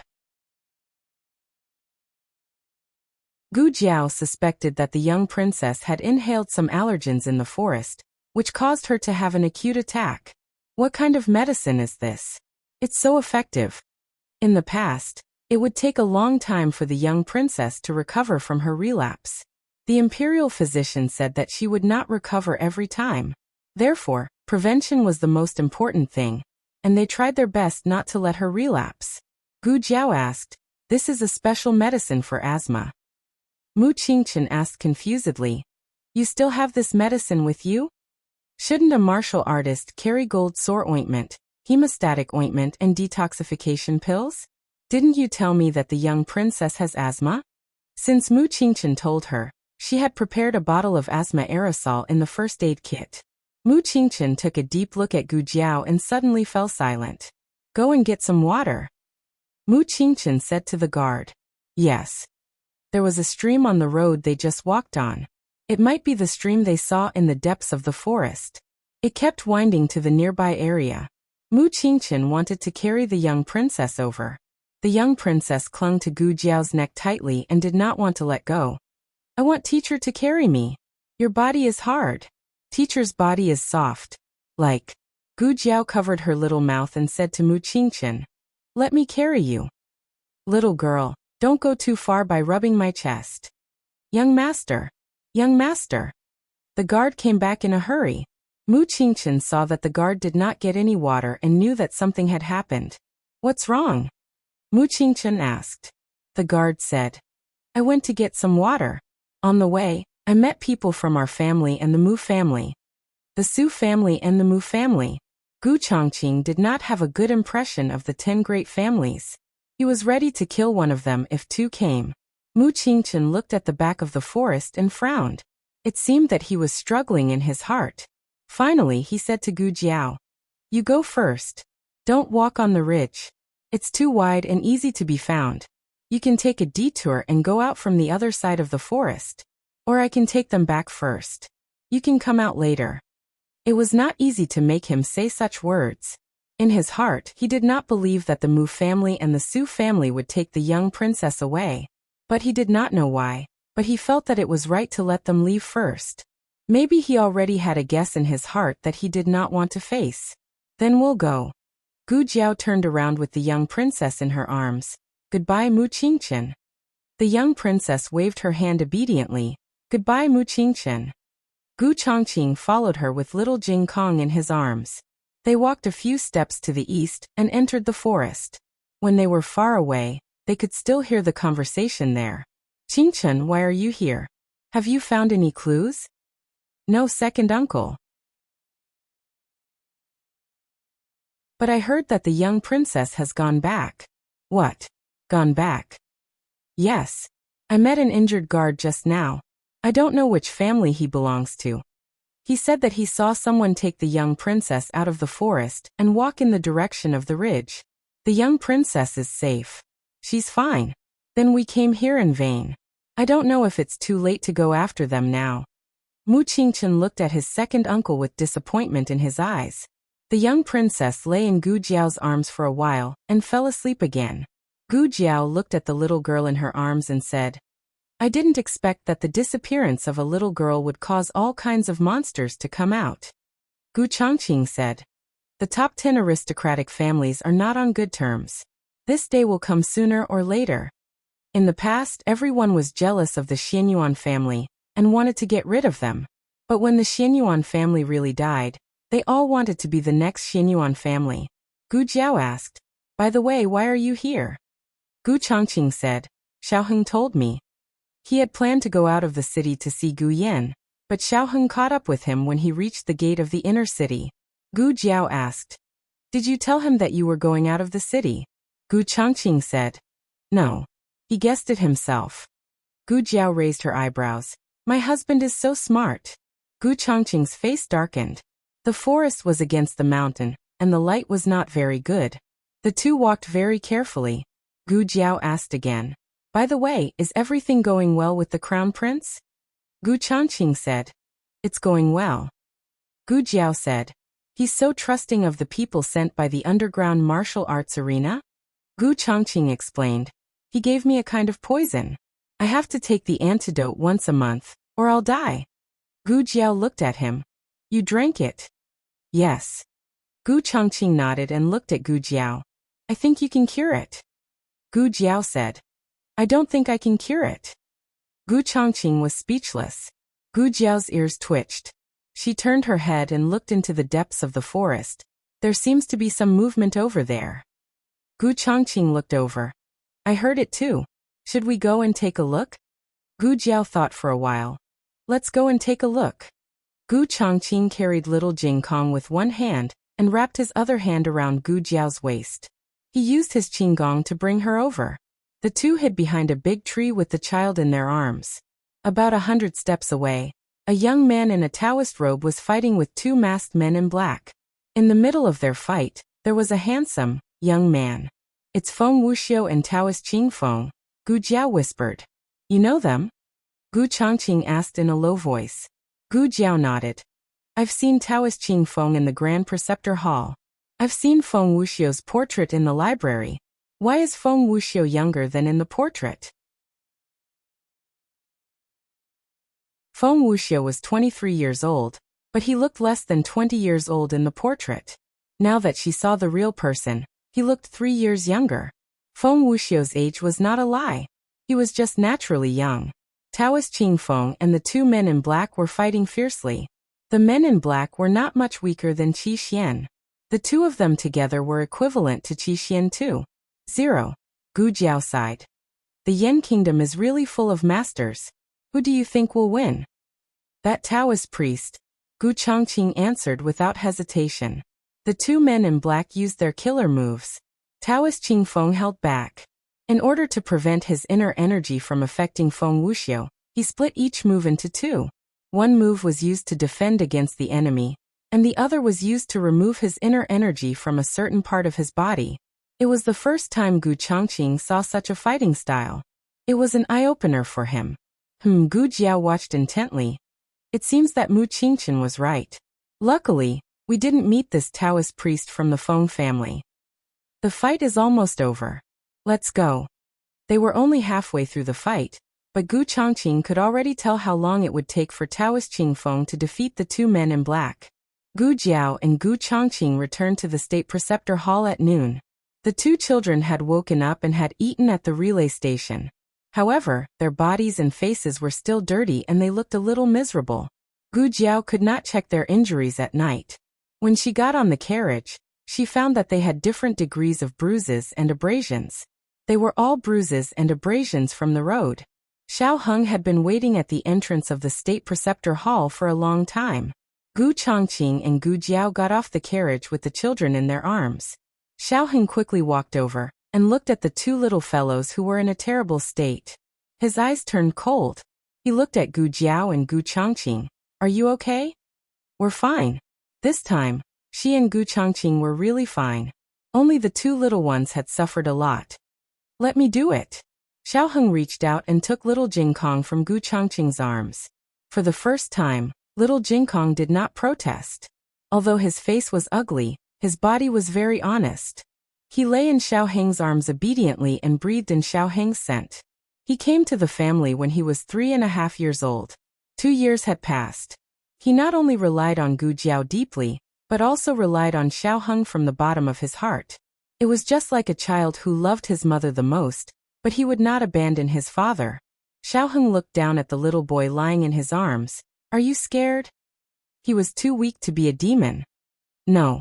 Little Jingkong snorted and said, I'm just tired. He could still argue with him, so it should not be a big problem. Xiao Heng laughed. Okay, you're tired. I'll let you rest today. I don't do homework.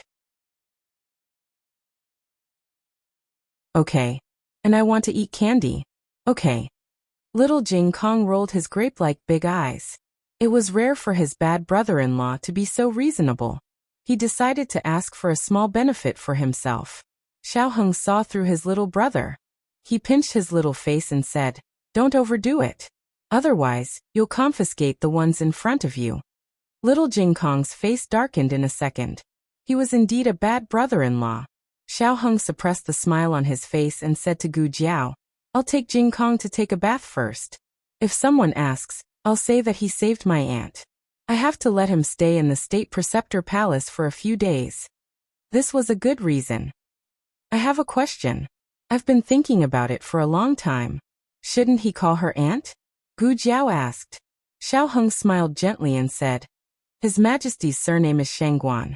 According to the custom of the Great Yin Dynasty, people with the same surname should be called aunt.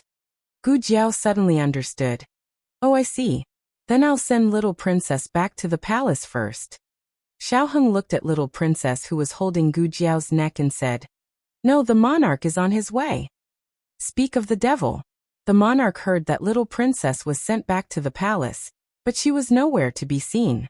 So he wanted to go to the state preceptor palace to ask about the situation. When he learned that little princess was in the Qilin Hall, he rushed there without hesitation. Your Majesty, please slow down. Zhang Dequan almost couldn't catch up with him. Your Majesty, you're so old. Do you think you're still young? Aren't you afraid of falling? Light Shui. Before the monarch arrived, his voice came first. Little princess raised her little head from Gu Jiao's arms and looked at the door. The moment the monarch rushed in, little princess cried, "Oh, Uncle, Your Majesty, there's a bad guy who wants to catch me." It was inconvenient for Gu Chongqing to show up, so he left after sending Gu Jiao. They were in the room next to Shangguan Yan's. Other than little princess, there were only Gu Jiao, Xiao Heng and little Jing Kong in the room. The monarch looked at the two wretched children and was instantly enraged. Gu Jiao didn't mind adding oil to the fire. This morning, little princess had an asthma attack. Her condition is very critical. The monarch looked at little princess who was crying and gasping for breath. Little princess sobbed and nodded. "I can't breathe, it's so uncomfortable." The monarch asked with heartache, "Are you still unable to breathe?" Little princess sobbed and shook her head. "I can't breathe now, my teacher gave me medicine." The monarch asked Zhang Dequan to take the two children next door to eat something. Then he looked at Gu Jiao with a complicated expression and asked in a deep voice, "You were the one who found the young princess?" Gu Jiao said bluntly, "Yes." The monarch asked suspiciously, "How did you find her?" "Are you suspecting me of embezzlement?" Gu Jiao said, "I have an eagle. It found her." The monarch was skeptical. "Your eagle can find people?" "It has been trained," Gu Jiao said. "That's strange," Gu Jiao said in her heart. "I've seen that eagle," Xiao Heng said. "The two children have also seen it. That eagle knows them." The monarch trusted Shangguanqing very much. He didn't dwell on this, but asked Gu Jiao, "Where's the person who took little princess?" "I didn't see him," Xiao Heng said first. Gu Jiao said without changing her expression, "Yes, I didn't see him. The two children escaped into the forest from where they were imprisoned. I found them in the forest." "I see." The monarch went next door to ask little Jing Kong and little princess. After all, little princess was only 4 years old. The clues she could give were limited. She only remembered that she was caught again and again, but she couldn't remember what those people looked like. Little Jing Kong remembered the appearance of the peddler, the man in black, and the master of the Dong family. But Xiao Heng just told him not to say that he didn't remember because he didn't see clearly. Zhang Dequan said, "Your Majesty, the two children are still young. It's normal that they can't remember clearly after such a big scare." The monarch left the Qilin Hall with a gloomy face. Gu Jiao looked at the monarch's receding figure and asked Xiao Heng, "Why didn't you tell Jing Kong and me?" Xiao Heng took her hand and tucked her hair behind her ear. "Because we don't have enough evidence even if we tell them. Maybe the aristocratic families will join hands and accuse us." Gu Jiao asked, "So we'll just let it go like this?" Xiao Heng combed her hair. "No. The monarch won't. Little princess has suffered so much this time, and almost lost her life. The monarch won't let it go. Those who are scheming behind our backs will soon realize that they have overestimated their abilities." On the 3rd floor of the book collection pavilion, the monarch and the state preceptor sat opposite each other and drank tea. The state preceptor poured tea for the monarch and himself. "Your Majesty, do you really want to do this?" The monarch said seriously, "That's right." The state preceptor smiled faintly, picked up the teacup and took a sip. "We agreed at the beginning that the state preceptor hall will not intervene in the affairs of the imperial court, will not participate in the struggle for power, and will not ask about the aristocratic families." The monarch said earnestly, "I am not ordering you as the monarch of a country, but as an old friend asking you to help me." The state preceptor stopped drinking tea. "Yi Qing." Yi Qing stepped forward and saluted. "Disciple is here." The state preceptor asked, "What time is it?" Yi Qing replied respectfully, "It's just past noon." The state preceptor said faintly, "Master wants to see the mastermind behind the kidnapping of the little princess." Yi Qing's expression was solemn. "Disciple accepts the order." Digression: the last 2 days the tickets were cleared. The latest chapter of this book is not finished. For more exciting content, please scan the QR code below to download the app. The novel is more complete and updated faster. Millions of novels are free to read. There are novels with connotations that can't be found on the internet here. https://www.zhbqg.com/89642_8964286/1067644137. HTML Genius remembered the address of this site in a second. www.zhbqg.com Biku Pavilion Mobile Version Reading Website. zhbqg.com.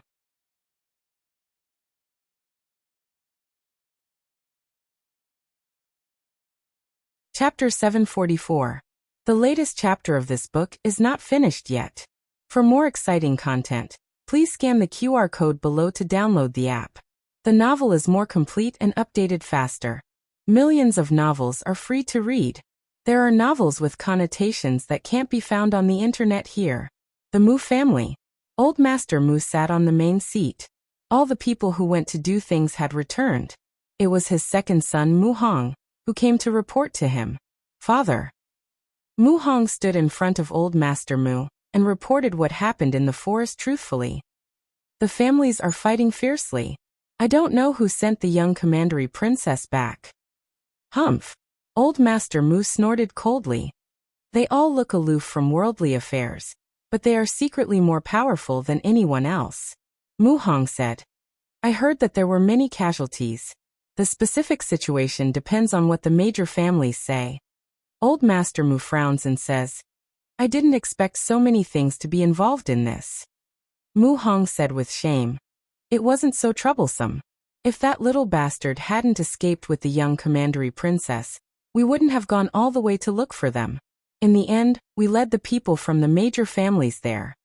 If they had stayed in that house quietly, who would have found out? But things had come to this point. It was useless to say these regretful words. It's all that little bastard's fault. Mu Hong couldn't help but complain. Who would have thought that a 5-year-old little bastard would mess up the Mu family's overall plan? Old Master Mu exhaled deeply. Have you dealt with everything that should be dealt with? Mu Hong said, Father, don't worry. All the evidence has been destroyed. Old Master Mu said again. What about the people who caught the young commandery princess? The young commandery princess has seen their faces. Mu Hong replied. They are dead. I don't know which family killed them. Dead men tell no tales. No one will find out that it was the Mu family. Old Master Mu said thoughtfully. The fox of the Dong family seems to know a lot of things. Mu Hong said indifferently. He's not afraid even if he knows, unless he can show evidence. But the Dong family is not clean. He doesn't have the guts to bite the Mu family. Although the undercurrents between aristocratic families were turbulent, there were some shady dealings that no one would reveal to the surface. If the Han family and Mu family hadn't acted against Consort 1 first, the Mu family wouldn't have thought of using this kind of method to suppress the Han family. Grandpa Mu closes his eyes and sighs. That's it. Don't mention it again. Tell your men to keep their mouths shut. Mu Hong cupped his hands and bowed. Yes, father. I understand. What are you doing here? Mu Tao's shout suddenly came from outside the door. Grandpa Mu frowns warily. Mu Hong turned around and quickly walked to the door. He opened the door and bumped into Mu Chuan, who was shaking outside the door. Mu Chuan looked at Mu Hong in horror. Mu Hong also looked at him in surprise. The two of them had different feelings of shock. Mu Chuan's had a hint of unfamiliarity and fear, as well as a slightly complicated feeling. Mu Hong quickly came back to his senses. He looked at Mu Tao, who was striding forward, and greeted him. Big brother. Mu Tao grabbed Mu Chuan's wrist and walked out. Brat, who allowed you to enter your grandfather's courtyard? Didn't you go to school? Why didn't you say hello when you came back? Mu Chuan's feet were nailed to the ground. Is it true? He asked. Mu Tao paused. He looked past Mu Chuan and at Mu Hong, who was inside the door. Mu Hong took a deep breath and asked slowly, Xiao Chuan, how much did you hear? Mu Chuan's eyes turned red. I heard everything. Mu Hong looked at Mu Chuan and said, listen to second uncle and forget what you heard.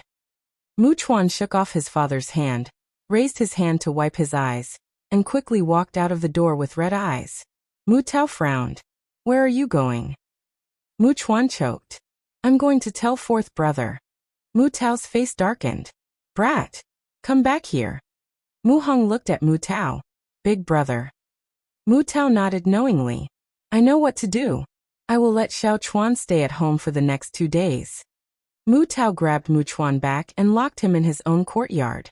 He let the guards and the Mu family's men of sacrifice take turns to watch him. The Mu family, which was thought to be foolproof, was approached by people from the state preceptor's hall. The leader was Yi Qing, the chief disciple of the state preceptor. Yi Qing was wearing a dark blue robe of the state preceptor's hall. The white edge of the lapel and collar were embroidered with light blue bamboo leaves, which was the symbol of an inner disciple. Yi Qing held a long sword and stood outside the gate of the Mu family with a stern expression. Under the orders of the state preceptor, I invite family head Mu to the state preceptor's hall. Mu Tao and Mu Hong went out to greet him. Mu Tao was shocked and guilty at this scene, but he still said politely, my father is not well. I don't know what the state preceptor wants to say. Why don't I go with you? Yi Qing held his long sword horizontally. You are not qualified. Mu Tao frowned. Yi Qing. I'll say it again. Under the orders of the state preceptor, I invite family head Mu to the state preceptor's hall. The Mu family's guard said disdainfully, are you inviting or arresting people? Don't you know some etiquette? My master is someone you can take away if you want to. Ah. He was stunned by Yi Qing's internal force. Yi Qing didn't even use his sword. At this time, Yi Qing was no longer the modest and gentle senior brother of the state preceptor's hall. He was an unsheathed sword with a sharp edge. Mu Tao suppressed his anger and asked, when did your state preceptor's hall start to intervene in our family's affairs? Yi Qing. No comment. Mu Tao took a deep look at Yi Qing and said to Mu Hong, go and inform father. No need. Old Master Mu walked calmly from the Mu family's residence. Mu Tao and Mu Hong turned around and saluted Old Master Mu. Father. Old Master Mu stood on the high steps and looked down at Yi Qing. Since the state preceptor has invited you, this old man will go with you. A straight body is not afraid of a crooked shadow. This old man doesn't believe that your state preceptor's hall can wrong this old man's innocence for no reason. Yi Qing said lightly, I didn't say anything bad or good. Why do you say that? Family head Mu shouldn't be guilty. Old Master Mu snorted coldly. Don't argue with this old man. When this old man worked for the imperial court, you were still reincarnated in some place. Yi Qing sneered. Is that so? Please. Mu Tao and Mu Hong said in unison, Father. Old Master Mu gave them a reassuring look. What should be cleaned up has been cleaned up. Even the state preceptor's hall can't find any evidence. Qilin Hall. Little Jing Kong took a bath comfortably in the next room. In order to comfort his injured little heart, he didn't have to bathe himself. He lay in the small bathtub all the time. Aheng, he raised his little arm, revealing his little dimples. I also need to wash here, aheng, and here. He raised his little feet again and scratched them with his toes smugly. The feeling of ordering a bad brother-in-law is too good. I feel that my child has reached the peak. Xiaoheng looked at him with a fake smile. Fine, you can show off. When Jiao Jiao is gone, see how I deal with you. Digression, there is one more chapter. The latest chapter of this book is not finished. For more exciting content, please scan the QR code below to download the app. The novel is updated faster. Millions of novels are free to read. There are novels with connotations that can't be found on the internet here. https://www.zhhbqg.com/89642_8964226/10676161. HTML Genius remembers this site's address in 1 second. www.zhhbqg.com Bikugo mobile reading website. zhhbqg.com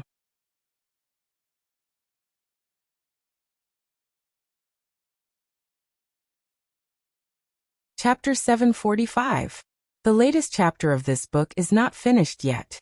For more exciting content, please scan the QR code below to download the app. The novel is updated even faster. Millions of novels are free to read. The novels that cannot be found on the internet are all available here. Xiaoheng took very good care of the little sick egg, Ghost. He took a bubble bath the whole time, and after washing, he even gave him a full-body massage, and applied the baby's prickly heat powder in the small medicine box. Here, and here. Wow, I smell so good. I want to let Jiao Jiao smell me. Jiao Jiao likes me the most. Nonsense, it's clearly me. Gu Jiao was also bathing, and could not be seen for the time being. A certain white and tender little wax gourd rolled on the bed, and supported his head with one hand. Lying down like a little Buddha, he said with an accent, "Aheng, bring me some tea." "Xiaoheng, I think you're asking for a beating." Little Jing Kong was crazily testing the edge of death. He did not realize that his bad brother-in-law's gaze was becoming dangerous. After taking a bath, he felt refreshed all over. Not long after, he fell asleep on his back. There was wind today, so it was still cool. Xiaoheng called a disciple of the Imperial Preceptor Hall, and had him look after little Jing Kong. The corridor on the right side of the Qilin Hall was a rather special place. There were no unrelated people living in it. The room closest to the operating room was Shangguan Yan and Gu Jiao's room. He lived next door. The room opposite was empty. Xiaoheng had the disciple of the Imperial Preceptor Hall clean up a room for Gu Jiao. Xiaoheng arrived in front of the room. Just as he was about to knock on the door was opened from the inside. Gu Jiao had just finished bathing and changed into a clean young man's robe. Her long hair was wet and draped over her shoulders and back. There was also a strand of hair that fell on her forehead. The water droplets trembled at the tip of her hair. They were sparkling and translucent, reflecting thousands of rays of light. Her black hair was black and shiny, which made her skin look like jade. Her long eyelashes also had water droplets hanging on them. Her eyes were moist, and her lips were soft and bright red. Xiaoheng's throat moved. Gu Jiao looked at him with a smile. Xiaoheng realized that he had lost his composure. He cleared his throat and said, "I came to see you. Is it convenient for me to come in?" Gu Jiao stepped aside to let Xiaoheng in. Xiaoheng closed the door and went to the table. He poured himself a large cup of herbal tea and gulped it down. Only then did he feel the fire in his heart subside a little. Then he looked at Gu Jiao. "It's not like you're drying your hair." "Oh," Gu Jiao said indifferently. "The weather is hot. It'll dry in a while." She went to the small table by the window and opened the small medicine box. Xiaoheng looked at the ointment she took out and asked, "Are you hurt?" Gu Jiao shook her head. "No, I was just bitten a few times by mosquitoes." The mosquitoes in the forest were too poisonous. She didn't feel anything when she was bitten, but when she took a bath, she found that she had several big bumps. "Was Jing Kong bitten by a mosquito?" she asked. "He's fine. There are only a few small red spots," Xiaoheng said as he walked over to her with a cotton towel. "Let me see. Where are you bitten?" Gu Jiao looked up and pointed to her neck. "Here." She rolled up her sleeves and pointed to her wrist. "And here." She didn't have any other thoughts. She just wanted to show him the big bumps caused by the mosquito bites. However, an indescribable thought flashed through Xiaoheng's mind. Thinking about it carefully, they hadn't been alone together for a long time. Even if she changed into a young man's robe and spoke in a young voice, as long as she was still her, he couldn't hide the impulse in his heart. "You." Gu Jiao stared at him blankly. Xiaoheng lowered his eyes. "I'll help you apply the ointment." "Okay." Gu Jiao handed him the cotton swab and ointment. Xiaoheng lowered his head, dipped the cotton swab in the ointment, and applied it little by little on the big bumps caused by the mosquito bites. He tried to get rid of all distracting thoughts, but a certain someone didn't give him a chance to calm down. "Lord Xiao, your heart is beating so fast." Gu Jiao put her hand on his chest. She had bathed in cold water, so her palm was cold. However, when she touched it, his heart became boiling hot. He grabbed her wrist and sighed helplessly. "Gu Jiao, Jiao, I can't concentrate on applying the ointment if you're like this." "Gu Jiao. Oh." Xiao Heng let go of her hand and continued to apply the ointment. Gu Jiao stopped and just stared at him. Then Xiao Heng heard the sound of saliva swallowing. Xiao Heng.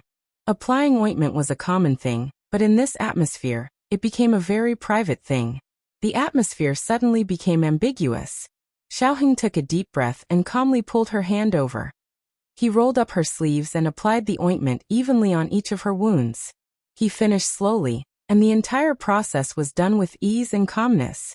But the moment he placed the ointment on the table and threw the cotton swab into the basket, he suddenly clasped Gu Jiao's neck with one hand and lowered his head to kiss her deeply. He had been so calm earlier, like an old monk in meditation. Gu Jiao thought that he wouldn't do anything. This was too exciting. Gu Jiao's little heart contracted. And then she was swallowed by his domineering strength. He had really grown up. Were all men self-taught in this area? He was too good at it. It wasn't too hot today, and a cool breeze blew into the room. It was quite comfortable. Your Highness Changsun, I cut some fruits. I didn't see anything.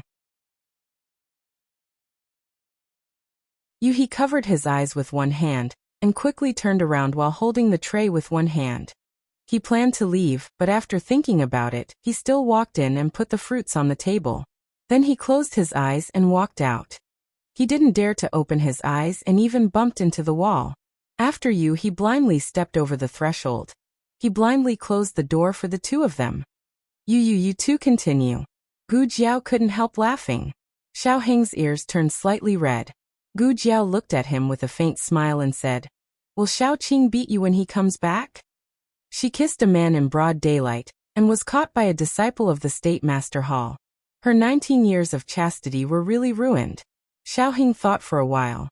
It was Sheng Guanqing who was caught, not him. It was no longer awkward. We'll talk about it when he comes back. He lifted her delicate chin and kissed her again. Little Jing Kong was so tired that he still hadn't woken up at 5 o'clock. Yi Qing, the eldest disciple, took old Master Mu to the 3rd floor of the book pavilion. Gu Jiao and Xiao Heng went to the 2nd floor of the book pavilion to eavesdrop. They leaned against the window and pressed their ears against the wall. Gu Jiao asked, "Did you hear anything?" Xiao Heng shook his head. "No, what about you?" Gu Jiao said, "Neither did I." It shouldn't be. She saw that they were upstairs, right above her head. Why couldn't they hear anything? Was the book pavilion so soundproof? "Keep a lookout for me," Gu Jiao said to Xiao Heng. She was referring to the 2 disciples of the State Master Hall, who were guarding the entrance of the 2nd floor. "Okay," Xiao Heng said. Gu Jiao climbed out of the window on the 2nd floor, grabbed the reliefs on the wall, and climbed to the 3rd floor little by little.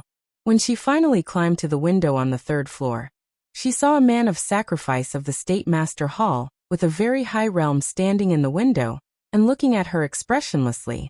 Gu Jiao. "Hello, Master. Goodbye." Gu Jiao climbed down quickly. Xiao Heng carried Gu Jiao in. "Why are you so fast? Did you see them?" After Gu Jiao landed, she clapped her hands, took a long breath, and said, "Yes, I saw them. They were quarreling." On the 3rd floor, old Master Mu said confidently, "What evidence does the State Master Hall have to prove that the Mu family did it? We have never offended the State Master Hall. Why should we be slandered like this?" The State Master Hall said, "The divination has made it very clear that it was your family who did it." Old Master Mu looked up to the sky and laughed. "Divination? Ha, what a joke. Does the State Master Hall arrest people based on divination? You don't need evidence." The State Master Hall said calmly, "It is the method of the Rearguard Commandery and the Yamen of 3 departments to arrest people based on evidence. The State Master Hall relies on divination." What divination? The old faker must have heard something from somewhere, but he couldn't show any conclusive evidence, so he used divination to cover it up. He thought that the State Master Hall had the courage to arrest him because they had something on the Mu family. In this way he was not afraid. Old Master Mu sneered. "State Master, I don't doubt your ability. It's just that if you put the blame on the Mu family based on divination, I'm afraid that the people in the world will not believe it." The State Master Hall fell into deep thought. The State Master Hall really had no evidence. Grandpa Moo said fearlessly. If you can show me the evidence, I'll give you my life. The State Master Hall said, Yi Qing. Yi Qing said, Yes, Master. The State Master Hall said, Call the witness. Old Master Moo's face changed. Yi Qing went downstairs in person. Gu Jiao and Xiao Heng looked at the direction of the stairs from behind the bookshelf. Not long after, the two of them saw Yi Qing bring a middle-aged man with a fat figure upstairs. Gu Jiao was slightly surprised. It's him. Xiao Heng asked, Do you know him? Yes. Gu Jiao nodded. The State Master Hall looked at Old Master Moo. Master Moo, do you know him? Old Master Moo frowned. No. His name is Peng Hai, the manager of the underground martial arts arena in Chengdu. Manager Peng happened to come to Chengdu. The State Master Hall said slowly, Yi Qing, give me the portrait. Yi Qing took a portrait and handed it to Peng Hai. Do you know this person? The person in the portrait was the peddler who took the young princess. Peng Hai carefully stared at the portrait for a long time. Ah, isn't this Tong 5? I almost didn't recognize him after changing his clothes. He is a master of our underground martial arts arena, but he has been away from the arena for several years. Yi Qing asked again. Do you remember which family invited him away? Well, Peng Hai hesitated. Yi Qing said seriously, in front of His Majesty, I advise you not to hide anything. Peng Hai braced himself and said, The Moo family. Like a bolt from the blue, Old Master Moo's whole body froze. Digression, finished within a year. The latest chapter of this book is not finished yet. For more exciting content, please scan the QR code below to download the app. Novels are updated faster. Millions of novels are free to read. Novels that can't be found on the internet are all here. https://www.zhhbqg.com/89642_8964286/10675868. HTML Genius memorized this site's address in 1 second. www.zhhbqg.com Bikuj mobile reading website. zhhbqg.com. You're tuning in to the Earbook Haven YouTube channel. Don't forget to subscribe and join us on this journey to catch the most captivating stories.